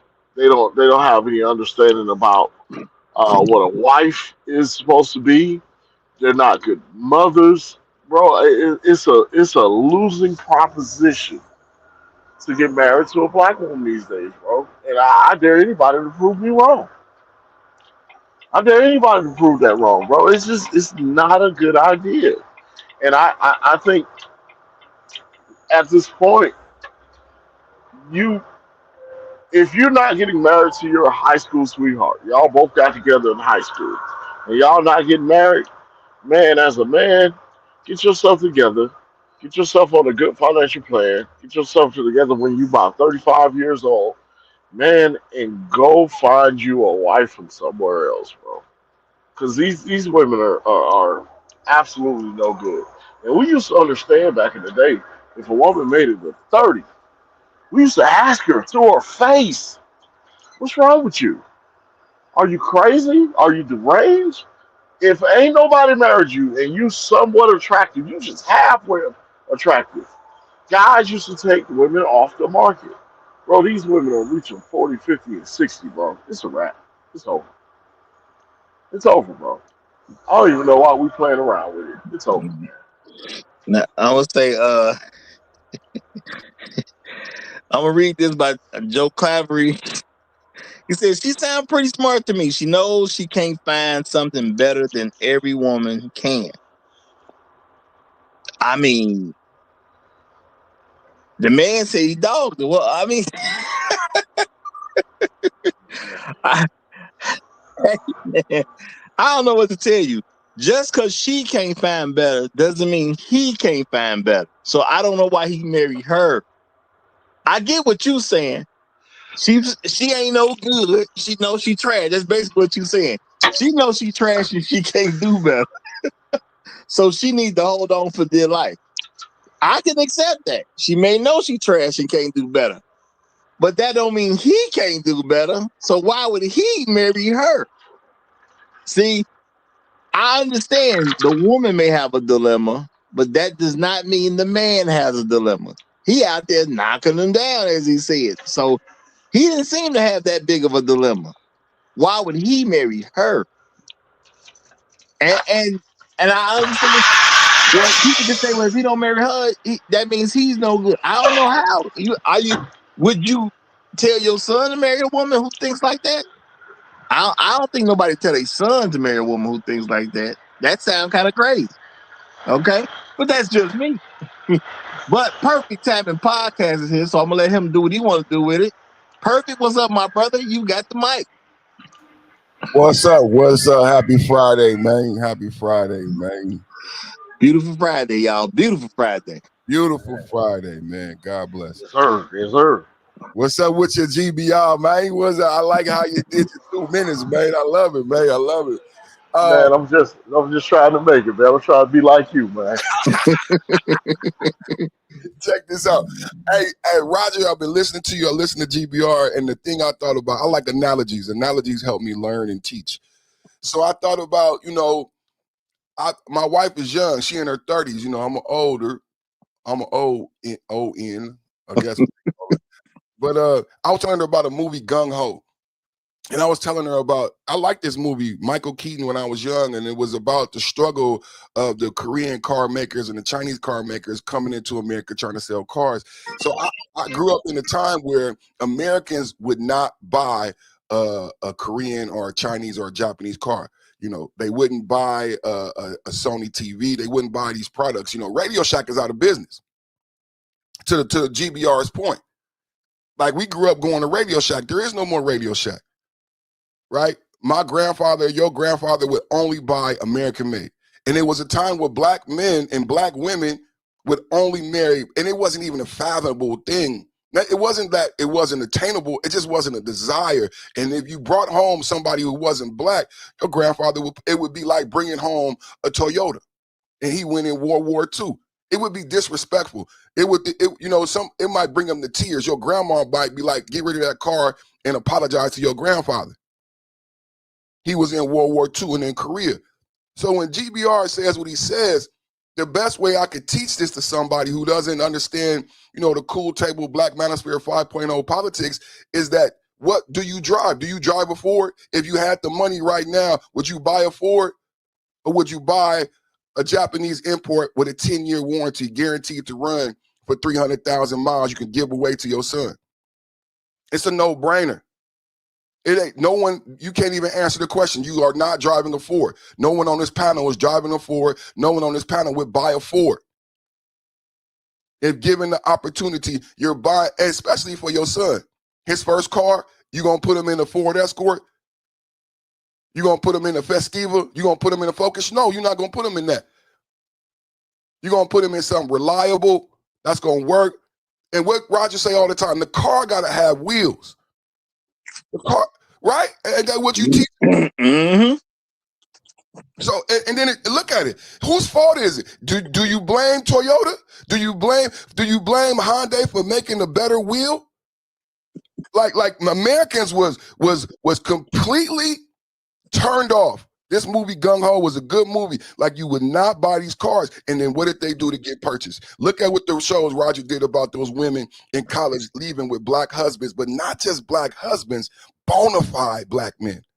Bona fide. It would be one thing if they just marrying NYNs. They leave in college with bona fide. So what did Hyundai do? What did Hyundai figure out? What did Toyota figure out? What are non-black women figuring out that they're leaving college with bona fide Toyotas?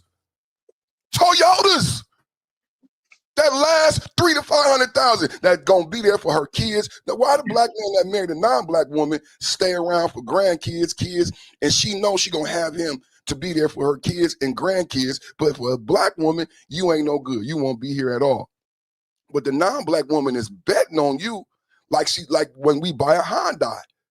Like when we buy a toy, the non-black woman is betting this man not only gonna be here forever and never divorce me, like Roger always says. I don't know why Roger and us, why the cool table the only ones know we ain't leaving. Non-black women know we ain't leaving. Non-black women know we gonna hand over the pocketbook. Non-black women know we not gonna be confrontational.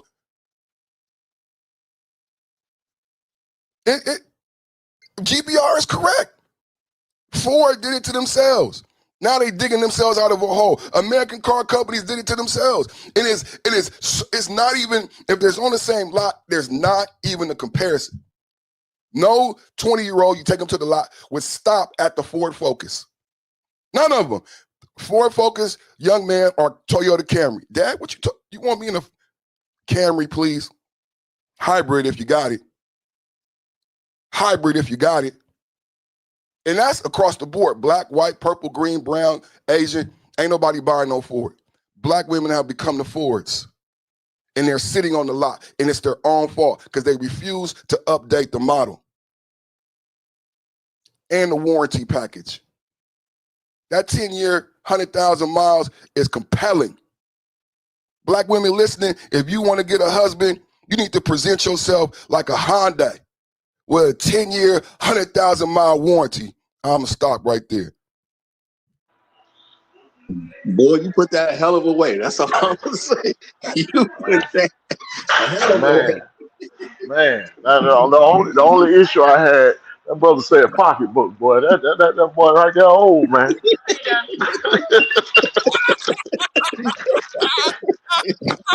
Yeah, I ain't take my pocketbook in a long time, but I get what he's saying, though. I'm with all the rest of it, but he said pocketbook. I had to stop right there. Hold on. Bro, man, push your P, man. Push your P, man. Push your P.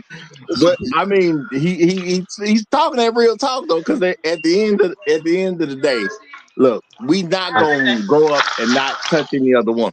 That's most guys ain't gonna do that. But black women have an advantage because we grow up in the same neighborhood, so they got first right of refusal. And at the end of the day, if you refuse everybody, why should we be worried about you when you get older? So everybody got 18. That's when you consider an adult. And I add in 18, and you left high school. You consider an adult. You got to start dealing with the adult world. If you've been 18 years old and you've tried to make it work with black women, bro, once you hit 38, you put 20 years in already. If I tried to make something work for 20 years, I think I'm well within my right to try something different at that point. That's all I'm saying.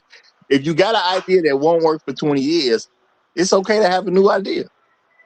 And if I've been with women here and there, it didn't work.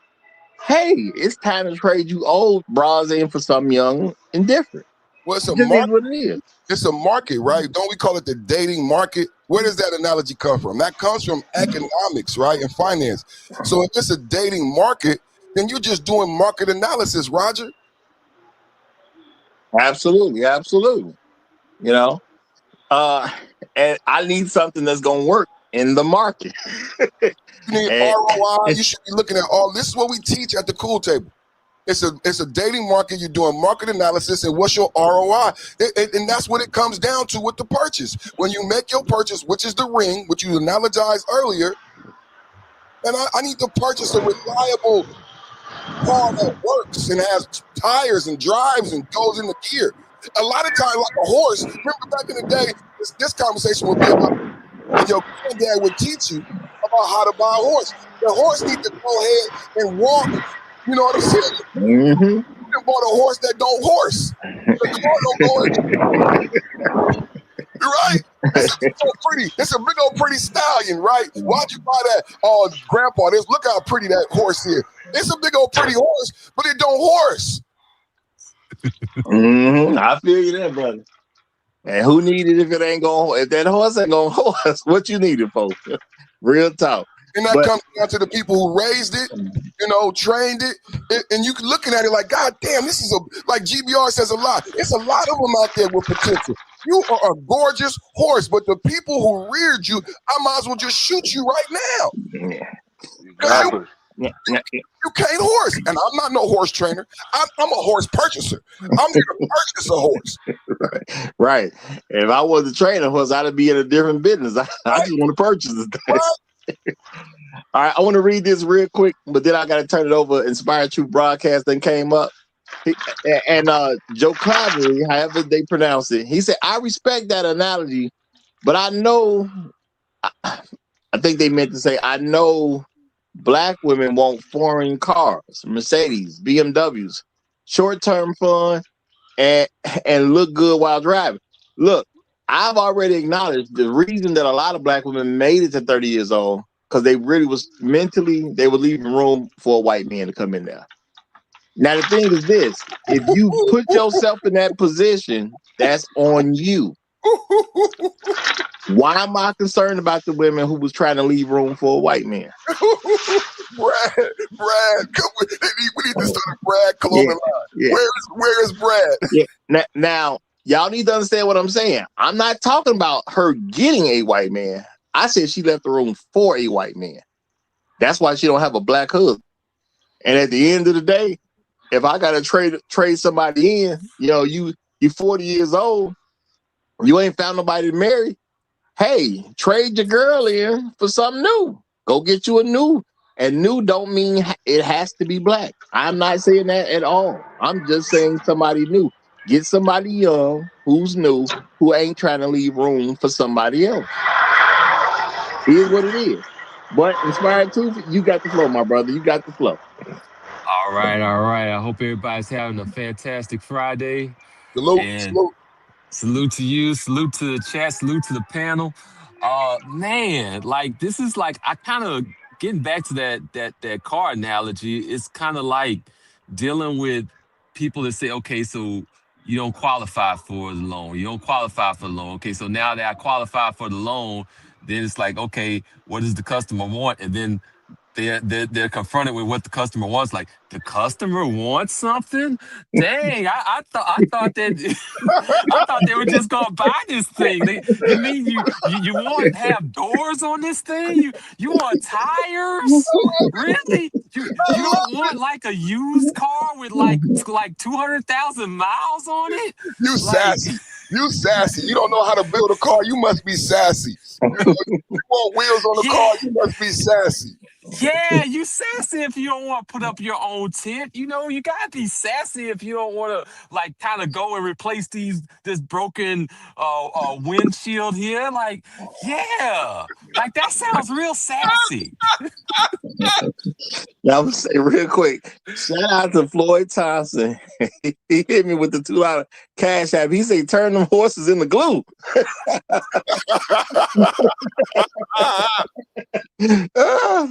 I really do think that a lot of ladies just love complaining, like because they're not gonna actually like deal with, okay, so what does this guy get on the other end of it? Like if you go on one side of it, it's like, okay, so you haven't built anything, you don't have anything or whatnot, you don't have the money. You go and you deal with the other side of things. It's like, oh well, you're kind of like on the older side now, and I want to have my back blown out every day, 2 times a day, and I want to have like this, like so you'll have like the ladies making decisions with their box, and then on the other hand, not want to deal with the consequences of making the decisions with the box. But then on the flip side of that, kind of like shame you for not having everything established, on the other side of ends, it's like just constantly having an excuse so that you don't have to deal with, okay, so what does the man that you want? Well, and I think a lot of us we get caught up in the nonsense because we actually care about this stuff when we should. Look, I I feel bad for the young man growing up because now I know me, I'm gonna look at things a little different. I'm 18 years old out here, and they telling me they don't want no broke man. Well, I don't come from no rich family, so okay, screw all y'all, because y'all don't want no man who broke. Okay, cool. I ain't even tripping. But now when I go get something, so now I can quote unquote have a woman. Why would I pick a woman that's beneath what I can afford?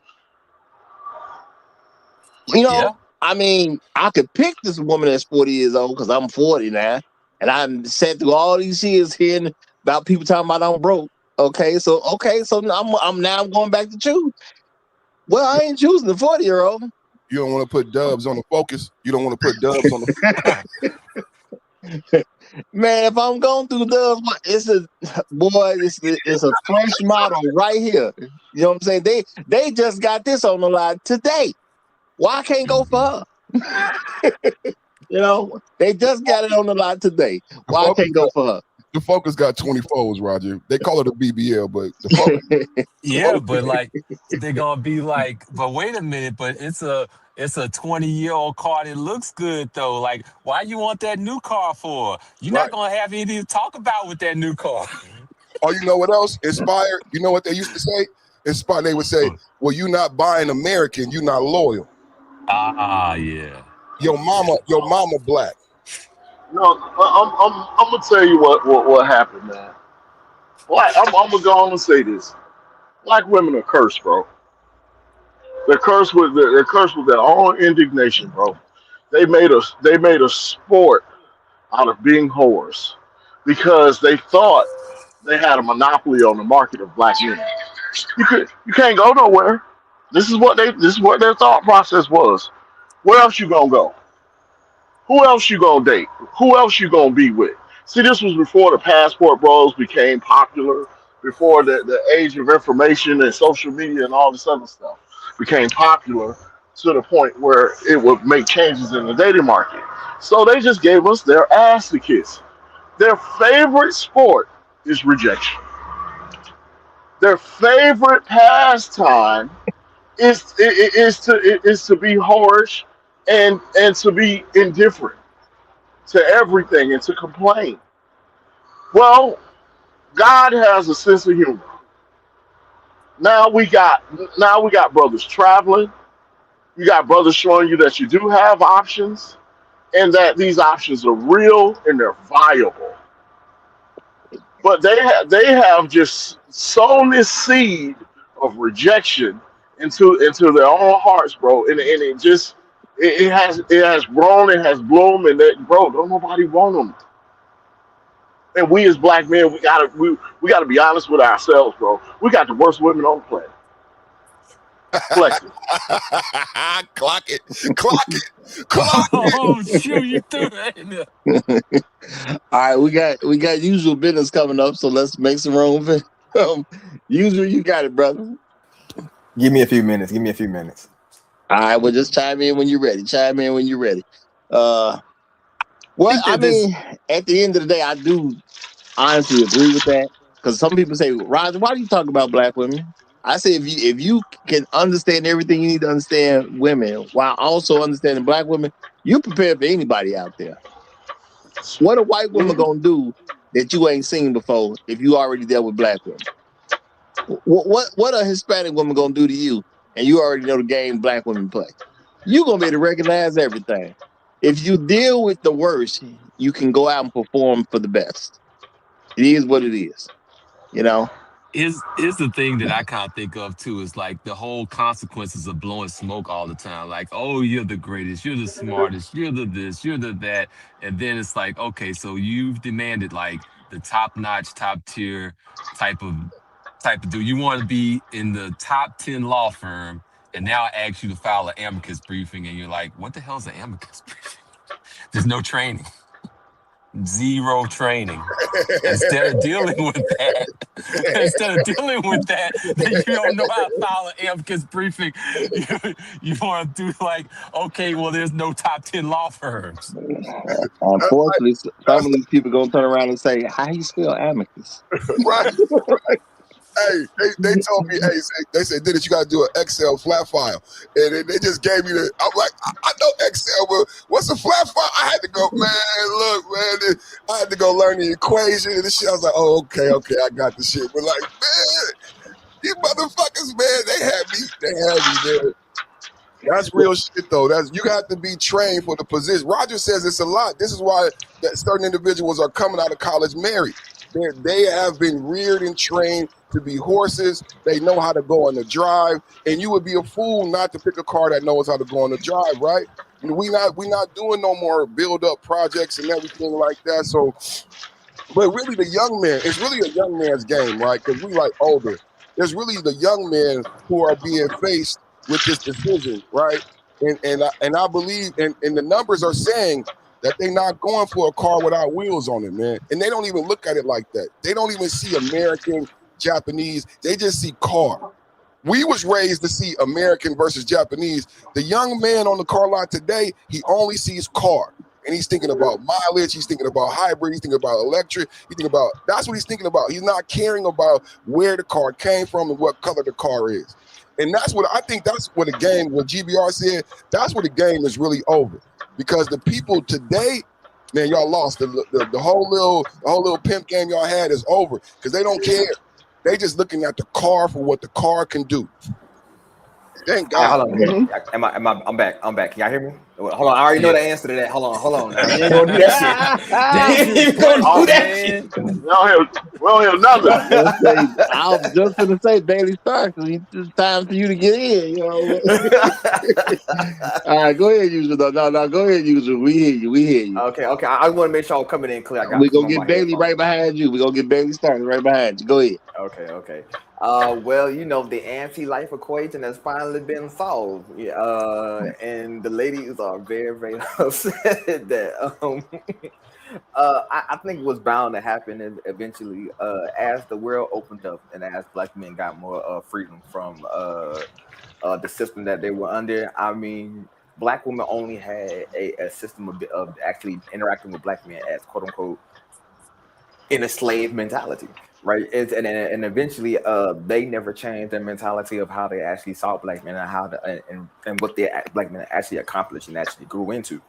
And since they never actually even thought of a day of, and some of them neither did they actually want the day that the Black man was actually going to be free and strong and powerful. Now that day is actually happening, they're in fear of it. In fear of it because at the end of the day, this was some of them. This was their worst nightmare. And hey, man, what happens when your nightmare actually becomes real life and it's actually standing in front of you? A strong, fit Black man who actually knows his worth. And at that point, Black women are actually out here, throwing hissy fits and everything else. So, it is what it is, though, guys. I'm gonna go ahead and be quiet. Hey, usual. Are you saying there's no more captive consumer? Yeah, basically, man. You like I think what's the lady name? Leslie Jones said. I don't know if y'all ever know the comedy skit she did. She said, "Hey, I knew if I was back in slavery, I knew I would have had me a man. I knew I would have been married. That's the only time she would have been married." Nah, come on now. You ain't got to shoot her down like that. Hey, nah, that's what she said, bro. I'm just repeating her words now. Okay. That was Yeah, she did say that. She said that. She said that, brother. All right. Well, let me read this real quick, and then I'm gonna give it to you. Let me read this real quick, then I'm gonna give it to you. That horse. Yeah. Joe Cosby said, "You're right. They got us with the loyalty. Sometime we still gonna fight it, brother. They ain't got us with no loyalty. You know what I'm saying? I mean, even when I'm making the mention of a, this is just people in the crowd. When I say a man was with a woman for like, I don't remember the exact numbers. It was like together for like 22 years. I don't remember the exact number that he said that they were together. I just know it was something short. I think it was. So I'm just saying, if a woman is with a man and let's just say it was less than that. Let's say they've been married for 10 years and he cheated on her for 12. That's not loyalty, man. That's That's somebody who, number one, is stupid in the first place because you with a guy who won't, quote unquote, do you right for 10 years, but then you married that same guy. All the resentment and whatnot you done got built up over the time that he wouldn't do right by you. All that's involved in that marriage at that particular point. And when the guy says, "No, I just wouldn't do right by," he not even saying, "I'm trying to come up with a good reason for doing her dirty. I just did her dirty because that's what I wanted to do, and she accepted it, so it's cool." That's not an intelligent woman. You know what you're missing right now? You missing that little clip. That little clip. I don't know if they have it. They'd be like, "I got nowhere else to go. I got nowhere else to go, bro." Yeah. And it's not black women been loyal. They have been in the position of, because a lot of them, as I said, they haven't gotten married by the age of 30. They was trying to leave room for some white man, and that white man never came. That's not being loyal to me. That's just you couldn't get what you was after. That has nothing to do with loyalty to me. You just failed at what you was trying to get. That's not loyalty. Okay. You cannot tell me that I'm loyal. Don't tell me that I'm loyal to Coke just because I couldn't afford Pepsi. You see what I'm saying? That's not loyalty. But I'm gonna let Bailey Starks get up in here. You got it, brother. Bailey Starks Enterprise. You got it, brother. I don't see the mute on. Did he walk away? Bailey going once. Bailey going twice. Anyone? Bueller? Anyone? We're gonna keep it flowing then. Anybody jump in. They got that boy. That's all I'm gonna say, man. They had to make sure they get him because he had a good message, man. That they came and got him. That's all, bro. You never know. That be when somebody's a black woman in the house. You know what I'm saying? You got to put the phone on mute real quick. You got to go in the other room. Hey, shut up. Hey, shut up. I had to do that yesterday. Shut up. Go to your room. I see you go to your room. But I will say something about this, y'all. See, as an older man, you're supposed to accept that these people are not loyal to you, and then you just do whatever you think is good for you. It's that simple at the end of the day. If you're on the market, it's black women's fault. And that's something black men really gotta, accept. If I'm on the market, it's black women's fault. I was young, I was in school. Everybody could have had me before my potential could really get out here good, because black women have access to us before we even adults. They have access to us as children. You should end up with your high school sweetheart. It doesn't make a lot of sense in a society that you are not with your high school sweetheart. But what's going on? People have been trained to be difficult. Because if realistically, what's so hard about a high school age couple getting together and staying together? What's so hard about that? What you got to do that's so important or so stressful that your relationship don't work? It's listening to other people who don't want you to be together. It's a powerful voice. Those of us who's been through it, though, because a lot of us have been through it. You had your high school sweetheart, and what most men realize is how powerful that pull is. When GBR says, and I'm gonna take that, bro. I'm gonna use that. When he said their favorite pastime is to it's rejection. Yeah. And then horism, rejection, and then horism is what they like to do. This is a very powerful pull. It's coming from their mothers, it's coming from their grandmothers, it's coming from the music, their best friends. So any of us who's been in high school in love with a black woman and she is right there on the precipice and you trying to keep her right there with you, you know how powerful that pull is. No one is on your side. I've been that 19-year-old guy, had a job, had the woman, and I just looked around. Like we went to church, but that was all I had, and it wasn't enough. No one in the church was physically human, was on my side to keep her from going to go experience what everybody was saying is the way to go. Wait a minute. So you went to the land of the hoes, aka the church, to go keep a woman from not being a hoe? Wait a minute. You went to the whole retirement plan and you said shit I couldn't find. Oh, come on, boy. We gotta do that. At this time, I'm talking about like in the 80s and early 90s, the church was a real hold on, wait. Boy, even in the ancient times, bro, the church was built for women who didn't get married and for hoes. Do you not? Do y'all? My bad. I'm Nah, stopping. nah, the That was the church, nun. That was the the nun. But we church still was know what they were built to doing. say. The church was built to save souls. That's You what know, when The you souls of the when no, sinful. the sinners go to church so they can get their souls saved. So the sinner has always been there. The issue is that you have to keep the church focused on what the church is supposed to be about, getting people to convert into activities that are better for them. When you lose track of that, then you got a bunch of sinners gathering. What's the sinner gonna do without proper leadership? Sin.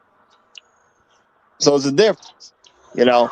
And the church is the one place you're supposed to go where they're supposed to be able to deal with your sinful self and tell correct. you how to start operating so you won't be a sinner as much as you used to be. Church Correct. is supposed to be prepared for all that. It was a good church with a powerful pastor. It was the type of church that he would preach a conflicting sermon. People would get up and walk out, and he would always tell me, if you preaching and motherfuckers ain't walking out, you ain't preaching right. He would get cussed out. Motherfuckers would walk out the church. That's the type of sermon he would preach that make a motherfucker who ain't right not come back for a couple weeks.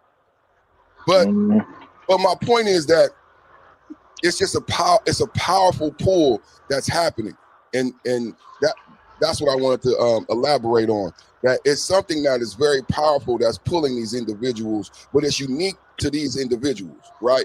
Everyone else can see it, but for some reason they don't see it, and that's why we did the show with non-black women coming out of college with bona fide black men. It's not just black men. That wouldn't be a problem.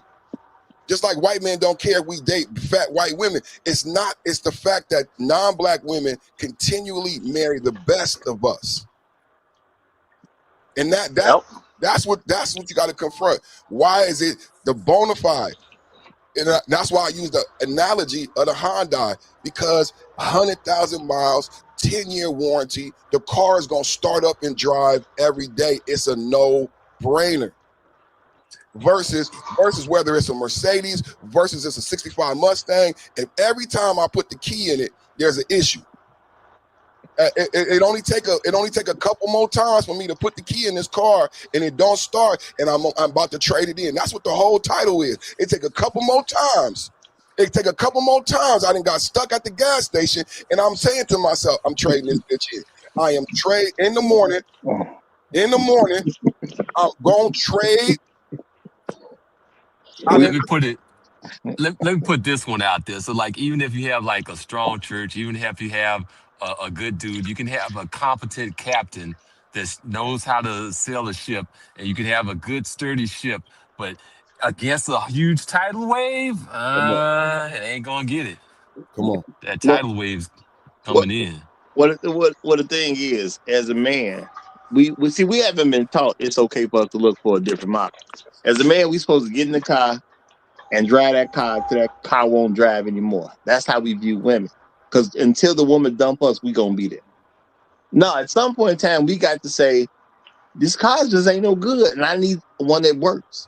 And that's gonna happen to a lot of black men because, again, we will get with a woman, we will continue to grow as a person, and you're going to outgrow her because she wants to stay where she is. Because people talk about class, but I don't see a whole lot of class difference when it comes to women. You know, they even ones in much better positions try to stay on what the people at the lowest of the totem pole. They try to be on the same type of stuff. So that means your girl don't want to grow with you. If she don't want to grow, at some point in time, you're just gonna need another. It's not that she's no good, but she ain't no good for you. And I don't think black men need to be concerned with that.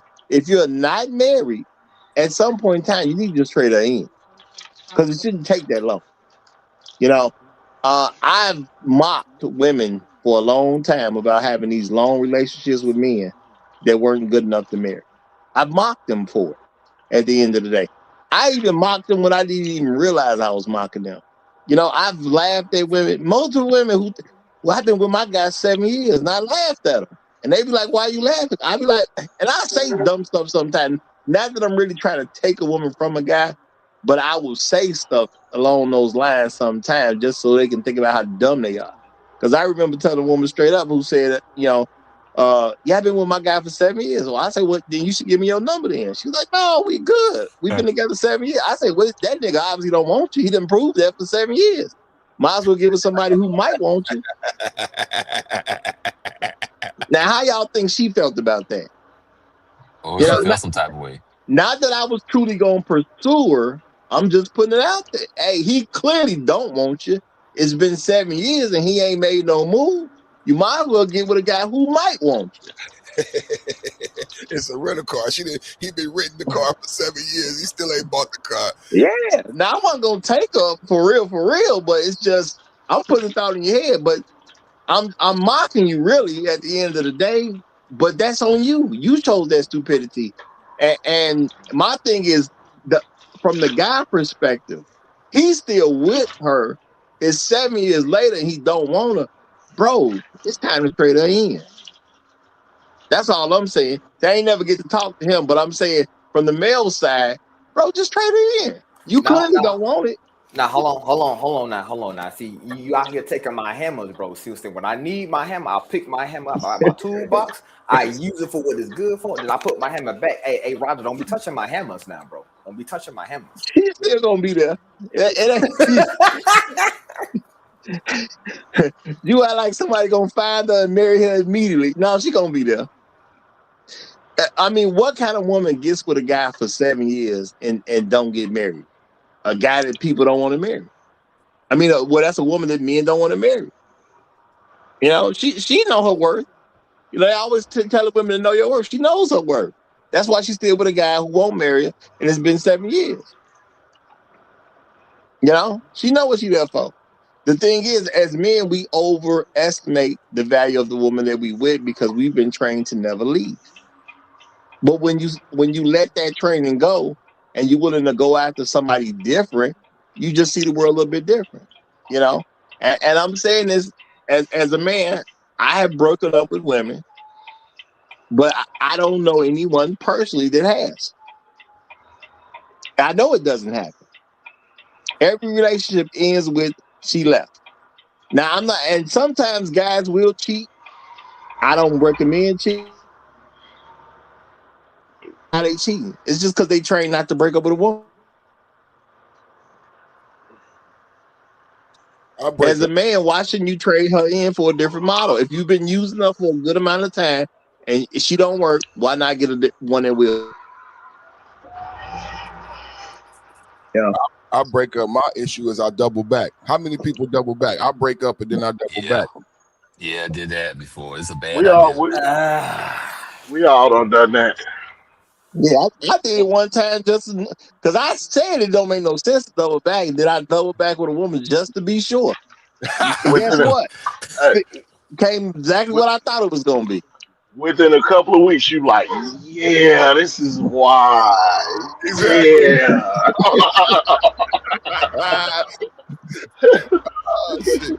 No, you know what? You know what? It don't smell the same. Samora got a joke where she said, you know, being married is when you can smell the other person and bring them a toilet paper to the bathroom. When you double back, you know that it don't smell the same. Like, damn, you stink. You know what I'm saying? Like, but when you in love, it don't stink that bad. You know what I'm saying?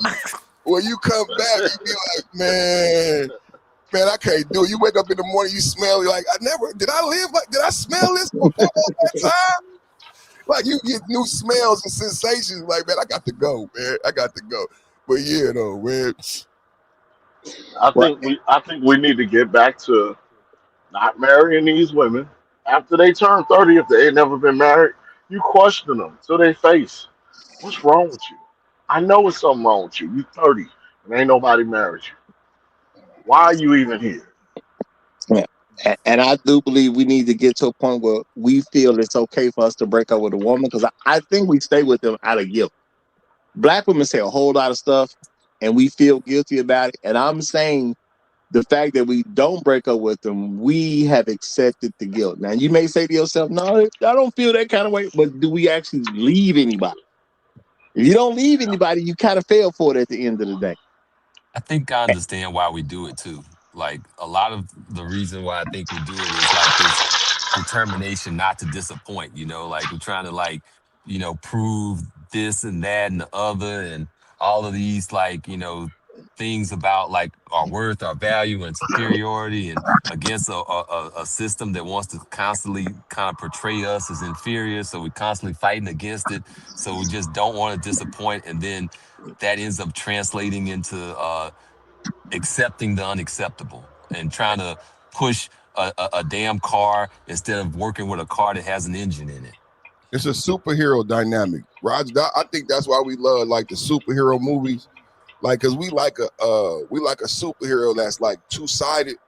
You know what I'm saying? And we being pulled apart because you have to be Superman. You got to be able to work the car with no engine. Or you not, because that black man pimp game is strong. Like, to be a black man, a good black man, you have to be able to drive the car with no engine. And our fathers did it. Our grandfathers did it. I seen them put cars together. So you have to be able to be that and inspired. You have in this system, you have to be that and you have to be the cancer at the same time. I look at it differently, bro. I look at the Sentry. I look at it more like the Sentry. I don't know if y'all ever know who that character is, right? One part of his mind is actually working completely right. The other side is schizophrenic. He got a whole other personality he dealing with that can possibly destroy the world. And we ain't chose which one we gonna necessarily be yet. So for me, I already chose my side. I'm gonna let y'all figure what y'all gonna do. But me, I already chose my side, boy. So No, I like that. But what I'm saying is they require. For us, this is what's so complex. They want us to be both at the same time. So that's what makes it like a Marvel character, because they require you to be both. They won't let you pick. You know that's what I'm why saying? I said the Sentry. The Sentry could never do. He could never quote unquote choose, and he went crazy. Well, they won't let you pick. They won't let you pick you, because if you date a black woman, they will most definitely put you in the mix, and you will most definitely be the cancer. They will require both of you. Well, the thing is, we have been taught that the woman is supposed to have the power of choice, and I think due to our own reputation, because we believe the stuff that people have said about us, not really paying attention to that the people who talk the worst about us are the black women themselves, and we're always trying to prove to somebody I'm not them. People have a personal issue to say I'm not them. Who is them? All these black men that you heard about that was abandoning their children. All these black men you heard about that was abusing their women mentally, physically, emotionally. All these men that was, financially abusing them. She got a job, she go to work, and he just take her money and waste it all day long. And you're trying to prove you're not him or them to some particular woman.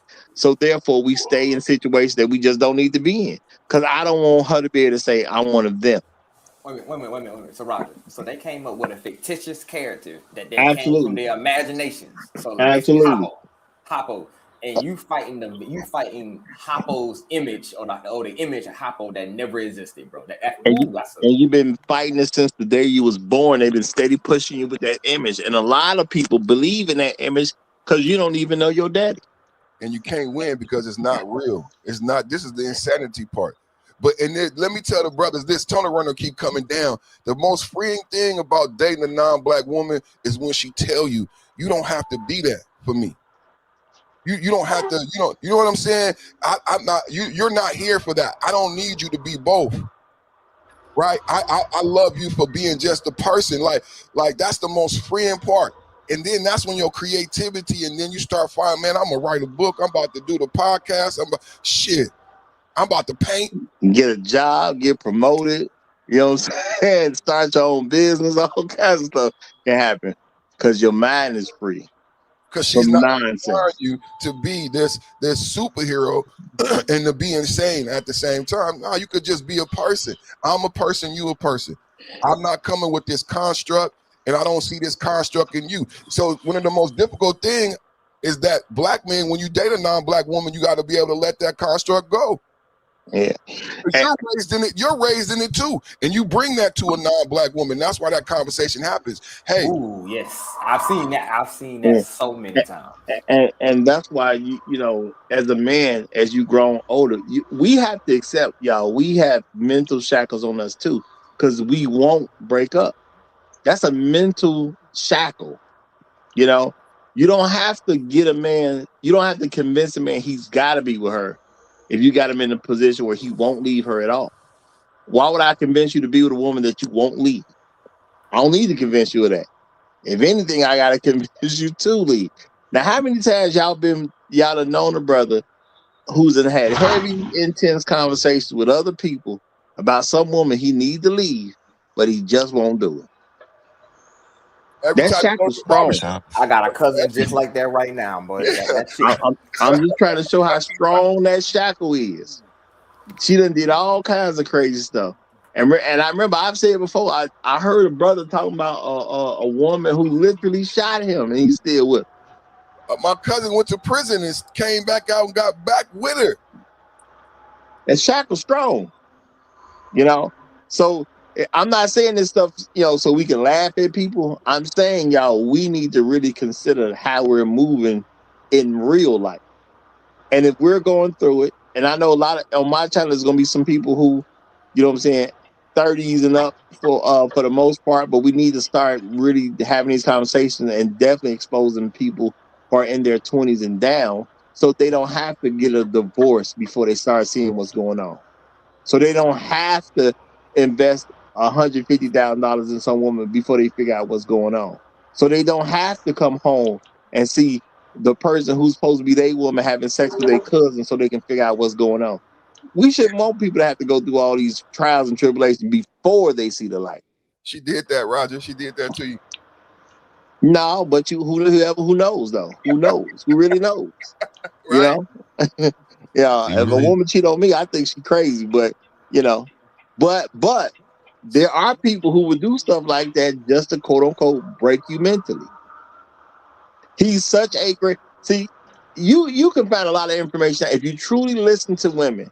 And I'm not saying listen to them as allow them to direct you. I'm saying listen to the things that they say. There are women who have a great man and they think the thing they need to do if they got a really, really, really good man is to cheat on him so they can break his ego. That is a strategy women use. Correct, yes. And you sitting there like, man, why would she do that? She did it because you wasn't the one to do it to. That's literally why she did it to you, because you weren't the one to do it to. Man, I was paying all the bills. I was buying her clothes. I was doing this. Heck, she even had some kids, and I was looking out for her kid. And that's exactly why she did it to you, because you was too good. And in order for her to be comfortable with you, she had to break your ego. That's a real thing, Vampire. But she tried, Roger. She tried. I left her. I divorced her. There you go. That's the right move to make. But you got the flow since you're back. Go ahead, brother. I do apologize. I'm in an area where I'm that great signal. But follow up with I'm trying to say earlier, she trade women in for a bigger model. That's what you said about divorcing. Yeah, I was accused of searching for a different and younger model. So I'm saying, well, hell, and she had another stuff going on. Women always really out state trying to pull magic tricks on you. They think that, like I said, one thing is going on, something else is totally going on. Make you feel try to break your spirits, break down your confidence, break down your morale, just so they can get a chance to get their hooks in you, as well as put you up in the tree so they can monkey branch something else. And we know it's going these days. I mean, these 20-year-olds, 20-year-olds, some of them know, some of them don't. Because they don't have fathers, uncles, grandfathers, the mentors. Hell, some of these coaches will push up on you there. They don't pay attention. And that would happen as well. Coach tells me not to deal with the girl. What the hell's going on? Just focus on the sports. You shouldn't be dating. Next thing I know, a couple months go by. The little chick I was dealing with, he got a pregnant and had to leave the school. But I just heard recently he had a divorce. I made him my nemesis. I wasn't going to do nothing with him, deal with nothing associated with her. But she divorced now, so I could actually shoot her an instant message on Facebook and say, man, Dad, let's get yeah. No, but I'll land my plane there. Thanks, bro.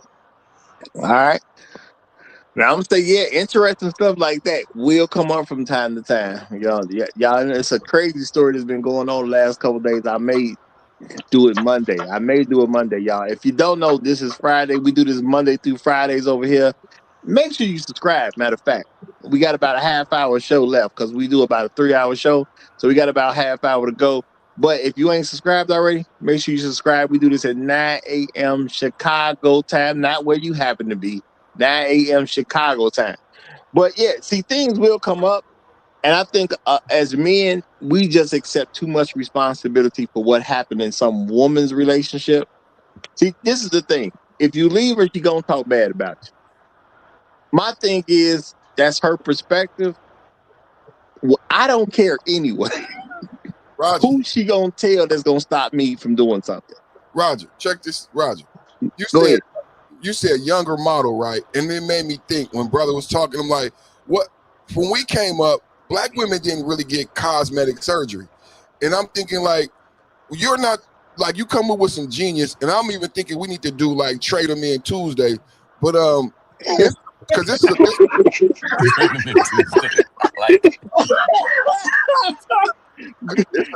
I don't think it's so powerful of a topic for us in this sector. I don't think it needs to be rediscussed over and over again, that it gets driven home.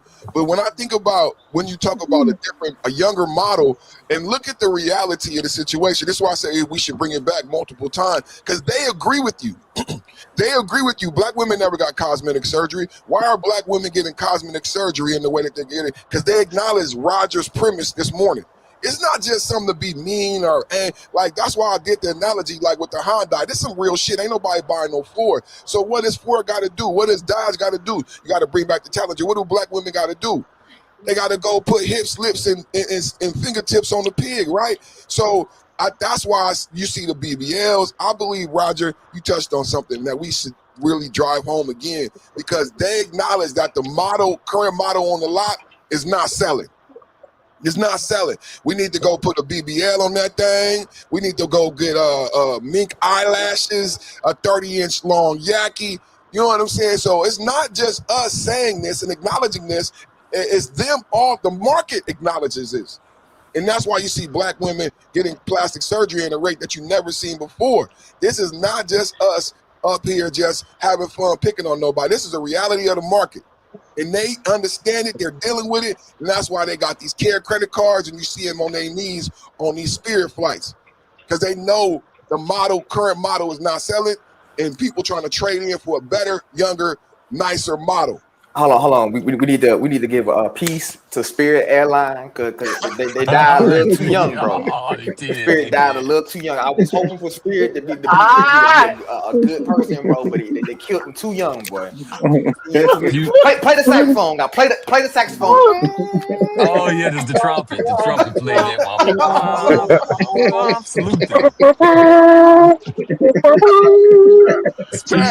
Spirit was nice. Look, usual. You had a good point where you brought up the fact that we have to be both the villain and the superhero at the same time. Like we have to be the hero that fixes the dead, fixes the family, fixes all of the cultural issues in the community, and then at the same time be the villain that we can dump all of the blame on for all of the decisions, all of the things. And if we're not the villain that can be the dumping ground of all of the blame, then that messes up with the freedom, with the empowerment, with all of them being able to do whatever they want to do, because it's that they can't. They have the oppression on them because they can't do what they want to do and live that feminist fantasy. Well, I say, realistically speaking, as a man, you got to pick which one you gonna choose. See, I'm gonna be the hero because I'm promoting that I should be copied. A hero's supposed to inspire people to do better. I ain't saying copy them in every way, because heroes. A lot of people think about heroes with super ability. You can't copy the hero with the super ability, but you can stand up for the truth, the justice. You can be the hero in a lot of different ways. My thing is, I'm gonna be a hero amongst them. Now, if you don't like heroes, you're not gonna like me, and I'm okay with that, because I understand evil people ain't gonna like heroes. I just accept that you evil, and I think black men we think about stuff in ways where we're always trying to make an adjustment to make them feel okay. I don't care that you end up looking like a villain because you don't like me. That's your problem to solve, not mine. So as a man, I'm gonna be there. I'm gonna do my part. Okay, I'm gonna be a leader. I'm gonna be a protector. I'm gonna be a provider. Now you can be loyal to me. You can show me good character, and you can be of good company for me. But if you won't give me those things, I will not be loyal to you. So you ain't got to worry about me no more. I'm not protecting you. I'm not providing for you, and I'm not even attempting to be your leader. And the thing is, black women don't like it when men start getting to the point where they're saying they're unwilling to do X, Y, and Z because they can't get stuff out of women. That's why they make so many public statements about what y'all men need to do for us. I don't need to do anything for you. You're not under my umbrella. So to me, you don't count. And when more black men think that way, I'm gonna what women gonna have to do? They either have to change or accept that they don't count. Go ahead, reset. I'm gonna give you another. Yeah, I'm gonna give you another reason why Roger is completely right about this topic. We live in a debt-driven society, and the older you get, the more debt you're gonna get. It doesn't matter if you're a man or a woman. Bro, the longer they out there doing what they want to do before they get married, the more debt they collect. And when you marry these women at any age, I don't care what nobody say, you're gonna end up paying off all their debt. And you're gonna find out exactly what they've been doing financially out there the whole time they've been single. You find the youngest one you can possibly find. That's why I say you should, marry a high school sweetheart. That's the best. That's the best you're gonna do. But if you don't marry that high school sweetheart, you get out there, you get on your grind around somewhere between 32 and 35, you should be pretty well set if you ain't been spending your money on women. Man, you go find you a woman that's 21, 22 years old that is not black at that point. I say past high school, you don't even give a black woman a chance.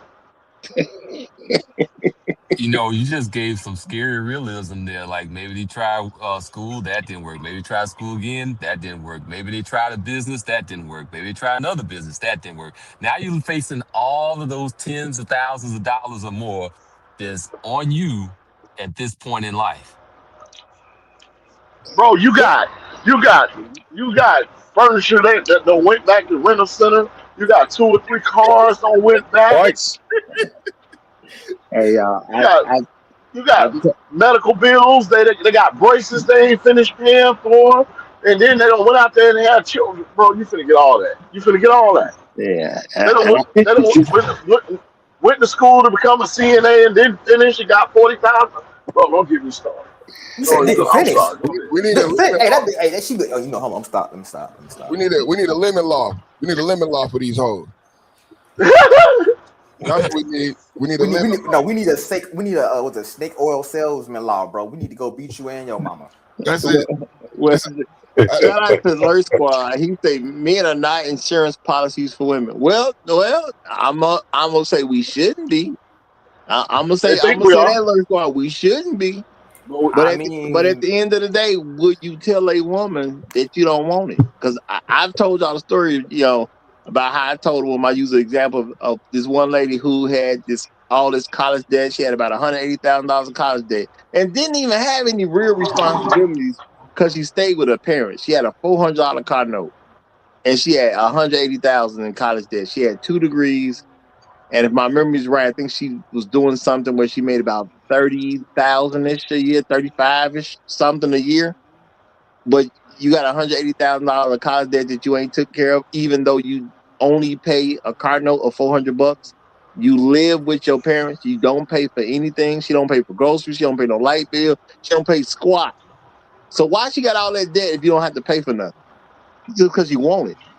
She want me to pay for it. If I'm the sucker that come in and get with her and I marry her, that debt moves over to me. It ain't moved to her parents because she still got it. She wasn't paying it, so who gonna pay it? Whatever dude who come there and marry her, that's who gonna pay it. You know what I like, Roger? When you be telling people like, if men are the insurance policies, what's wrong with you? Why you so dumb and broken that everybody else is getting in? Why you can't get it there? If that's the game, and you say this analogy a lot, everybody else to figure it out. Why you ain't got the ring? Why you ain't got a husband? Why you ain't got your insurance? If all you got to do is get married and be taken care of, why you ain't? You know what I'm saying? Like what's wrong with you that you ain't figured that out and everybody else has? That's a good That's crazy to question. me. I Because got when they're deep, but y'all have a young, good weekend. See when they're some y'all young and Saturday. they got Oh, I'm gonna be there. yeah. When they're See young, you then. when they're young and they got that good proverbial credit, they go out there and fuck their credit up. They go out there and sleep with the dope dealer. They go out there and have babies when they're young. They go out there and experience all kinds of life that they're not supposed to experience outside of being under the covering of their father or their husband. They go out there and become their own husbands and they mess it up. Well, my thing is, I mean, that all that is true, and I'm just saying from the guy's perspective, though. I'm not talking about the women we don't deal with, because I mean, there's a woman who, she was, she's been messing with people, they in the drug game and all that type of stuff, and I said, well, how have in the game you talking? Now you tell me the guy's really out there, I'm like, no, I can't deal with you. You got too much baggage on you. You see what I'm saying? Because now I have to get into it with that dude. Then it's gonna turn into more than what's necessary, and one of us gonna end up getting smoked. So I can't mess with you. It is what Find it is. You find know. the find the most desirable 30-year-old that you know in your life What? that's not married. She's attractive, got a good job. I'm finna challenge you on something. Like literally, each one of us, go and find the most desirable 30-year-old that you can think of. She's attractive, got a good job, educated. She's single and she a bum. She slept with no whole bunch of dudes, or at least she ain't been with no dudes been running the street. And ask her how much debt she got. Thousand. You If she'll talk to you. yeah, if you ask her about her debt, yeah, you gonna see some big numbers out there. That's for sure. But Even if she ain't got no kids, she got about $150,000 worth of college debt. She got a brand new car that she can barely afford. If she don't went and bought a house, nigga, you can forget it. She $500,000 or better.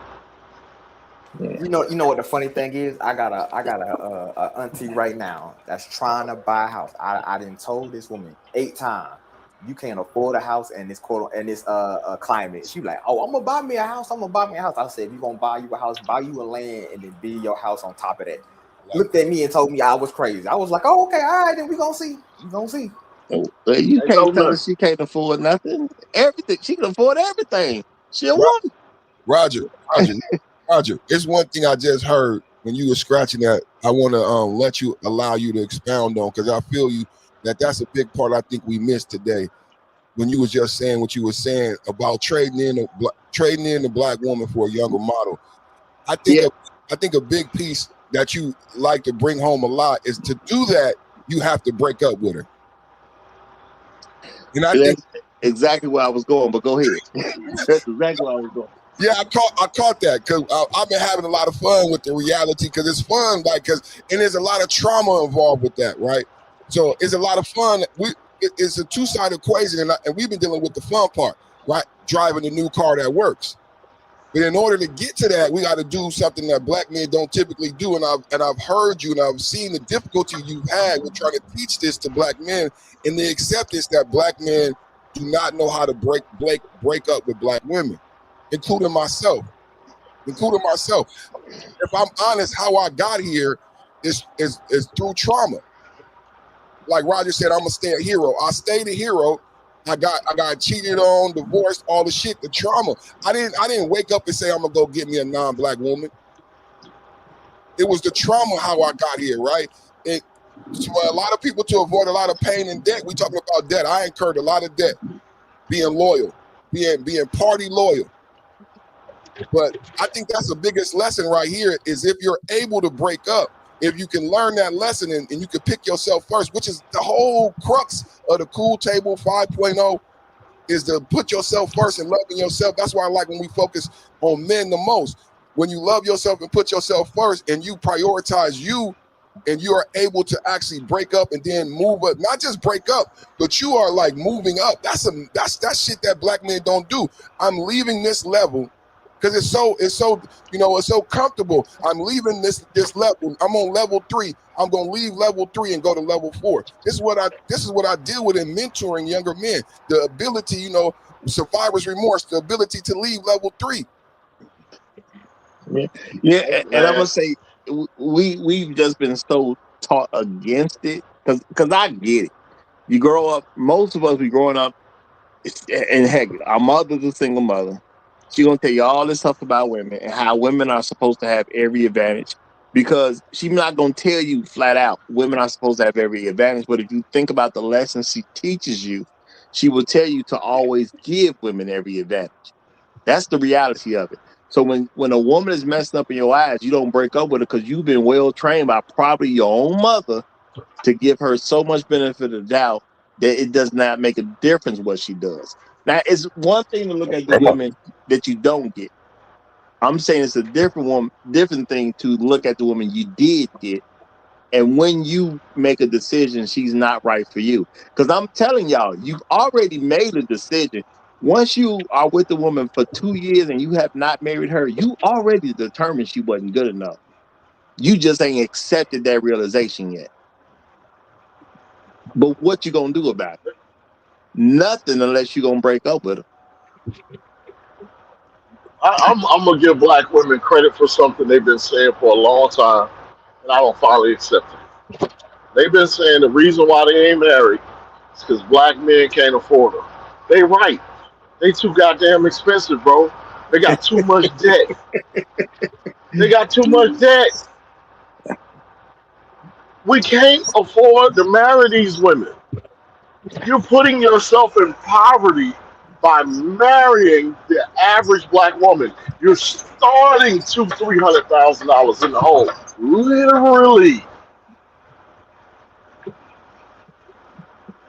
Yeah, and a lot of them don't even give you any credit for getting them out of debt or fixing their debt up or just putting them in a better situation. You don't even get credit for it.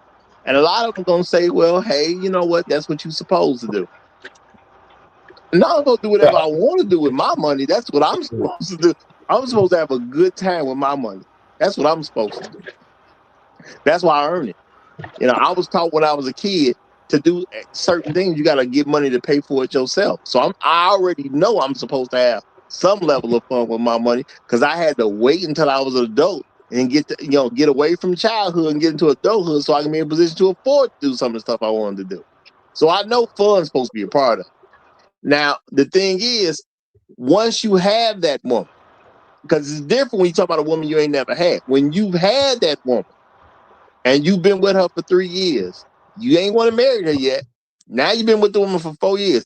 You ain't proposed yet. You've been with her for 5 years. You still ain't went ring shopping yet. You've already made a decision.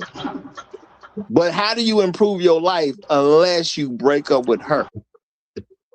And I'm saying for some of you older cats, you may not ever do it, but you need to put this in younger cats' ears on a real level. How can they improve their lives if they won't break up with the woman that's holding them back? How do you do that? You want to get promoted, but you with a woman that'll make you late for work. You argue with her, now you leave out the house late. But you want to get promoted. You want to become a manager. How you gonna work that out? You wouldn't have a child with a woman that you have not determined is worthy of being a wife. Now she's telling you you can't do this and you can't do that. We need you for here and you need you for there. You trying to advance at your job though. How you gonna get more money and you worried about what some woman's talking about with some kid that you had with her and you didn't even think she was worth marrying? How do you improve yourself like that? I'm saying these are real things you have to consider because they put plenty of men through a bunch of different stuff if they get leverage on the man. How do I do better when I got somebody who's doing everything they can to stop me from advancing? Do I really even want this problem? Or can I just get out of it? Now, I'm going to say, luckily for me, I've seen enough bad stuff happen to people when I was a younger man that I just kind of get out of it, okay? Or even with my own personal experiences. If I see a woman is not truly loyal to me, then I got to let her go. It don't mean I don't like her. It don't mean the sex was bad. You know, it don't mean I didn't like having her on my arm. It's just she wasn't loyal enough for me. And that's my thing. And to me, the simple stuff shows you, is she truly gonna be loyal? If you can't ask your woman to go get you something out the fridge and she hitting you with the, you got two hands, you gonna marry her? Baby, can you grab me a Pepsi? I like Pepsi, y'all. Baby, can you grab me a Pepsi? Man, you a grown man. Ain't nothing wrong with your hands. Ain't nothing wrong with your feet. Now she already told me how she think. She told me how she moved. And a lot of us, we sitting there like, well, let me be more sensible. I should go grab my own Pepsi because I am a grown man and I can do it myself. Is the issue whether you can do it yourself? Is that the actual issue? I mean, I would just do the same thing. Like for me, I ain't gonna lie to you. I'm petty, bro. I'm a tit for tat kind of individual. So the next time she be like, "Baby, I need my hair done," I'm be like, "You got hands?" Oh, Let baby, me my get the nails clippers, need done, baby. I baby. got You you. got hands, baby. Oh, but baby, the floor is flooded necessarily, baby. Hey, you better go call the plumber. No, baby. You got hands and a plunger, baby. You better go get that thing to working. But see, I'm petty though. Now I'm gonna Put the say, dirty clothes on top of that water.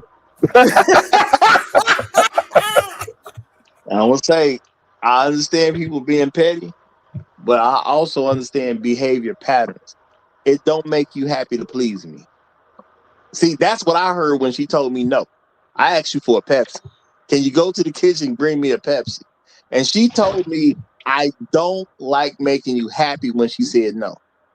That's what she told me. I know most people don't hear that. I don't like making you happy. Yes. Okay, cool. I can accept it once. You know what I'm saying? But when I ask you for the next thing and you say no, I don't like making you happy.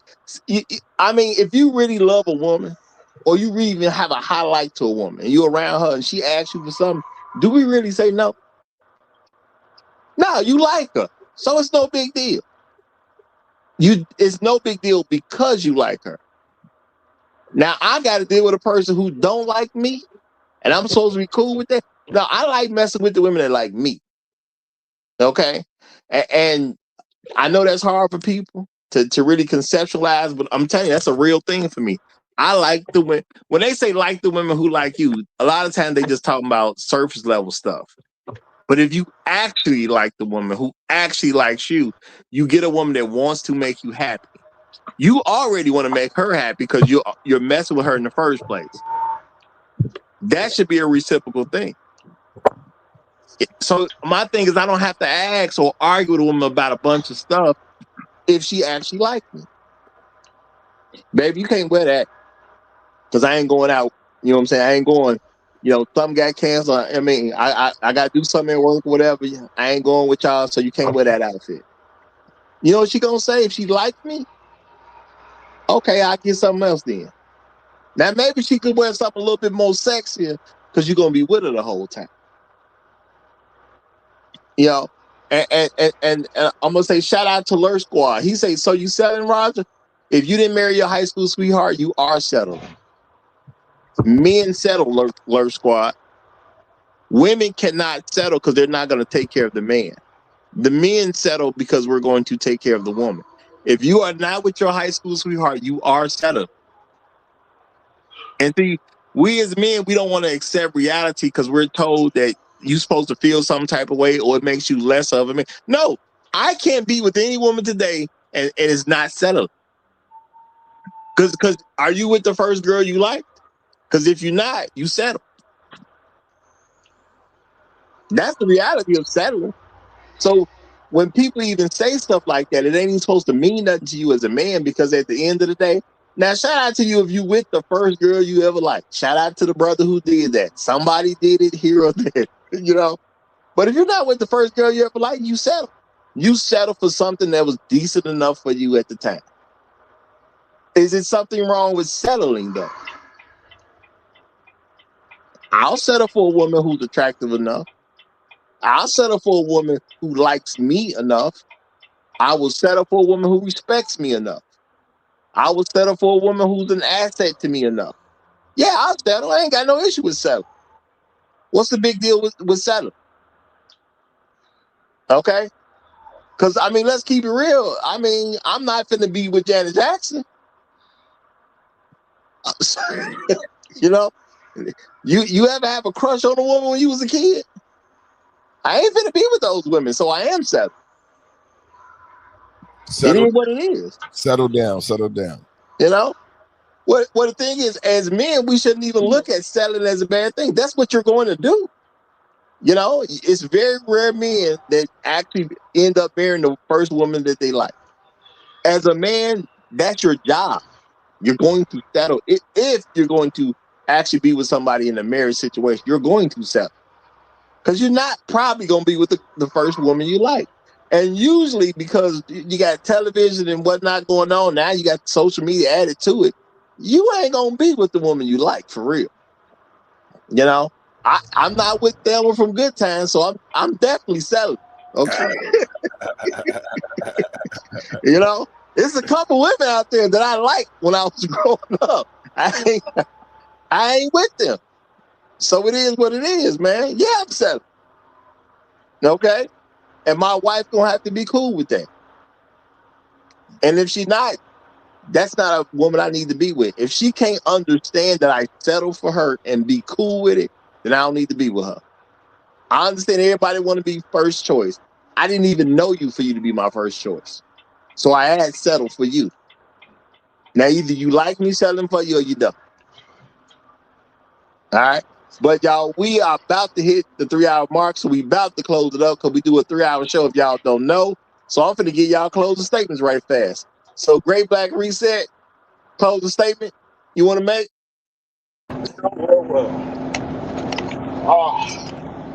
Fellas, they make it past high school, they go into the streets. That's the reality of what we're dealing with in the black community. You ain't gonna marry your high school sweetheart that you met while you was in high school. Bring the mic closer to your mic, bro. Bring the mic closer to your mouth. Oh, my bad. My mic went on. But that boy, he far as hell. Right, turn it on then, brother. That boy talking to us for Jupiter, bro. He says his mic wasn't turned on. No, my mic went off. Nah, I was just saying, man, if you ain't gonna marry your high school sweetheart, man, that chick hitting the streets, man. Once you get past high school in our community, she hitting the streets and she running her mileage up. That warranty ain't finna be no good. That transmission finna be tore up. Them tires gonna be wore down. Man, go get you a foreign. I'm gonna land right there. I don't know. I think he a little crazy. I forgot he an older man because back in my day, see what I'm saying? In high school, boy, she already got like at least 10 bodies. So I don't know what you talking about. Well, it's you and your closing statement, whether you knew it or not, usually because you started talking. So what else you got? Hey, if it ain't foreign, I ain't going, bro. I'm gonna tell you like that, bro. Okay. Baby Sauce just came back up. So any closing statement you want to make before we go out? Oh, he might just be here for the after show. Okay, I'm assuming you're here for the after show. Perfect Timing Podcast. I was gonna say you for last anyway.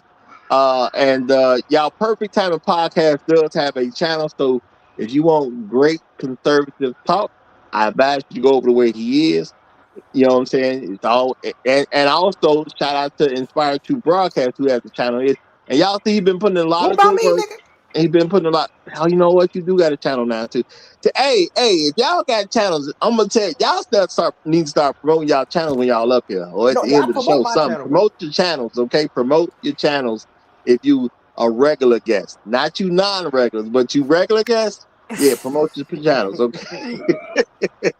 All right, Perfect Time Podcast. Any last words for you, my brother? Yeah, trade in Tuesdays come on the way.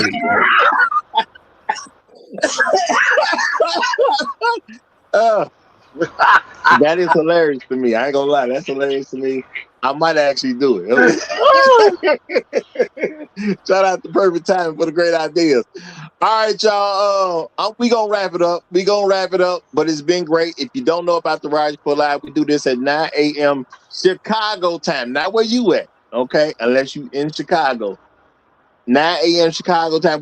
We got the best show on social media right here, y'all. We do the fire topics. We do the stuff people are scared to touch.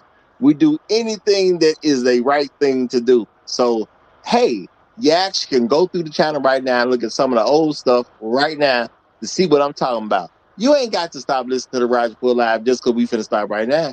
You can listen to us all day. We got plenty of content, y'all. We got plenty of content. And for those who are wondering, I have to reapply to get a super chat because I've been too controversial, y'all. So we don't get no money from YouTube right now. They shut it down for a while. We don't even got a chance this September again. Yeah, I'm gonna say that's because I'm doing such a great job, and that's real talk. That's what I personally believe. That's because I'm doing such a great job. Roger, I got you on my next paycheck. I promise, bro. you know what, Roger? I ain't even supposed to be over here. You probably not. You probably not. Real talk. But y'all have a great weekend. Long live the habitual line stuff. No perfect ain't talking.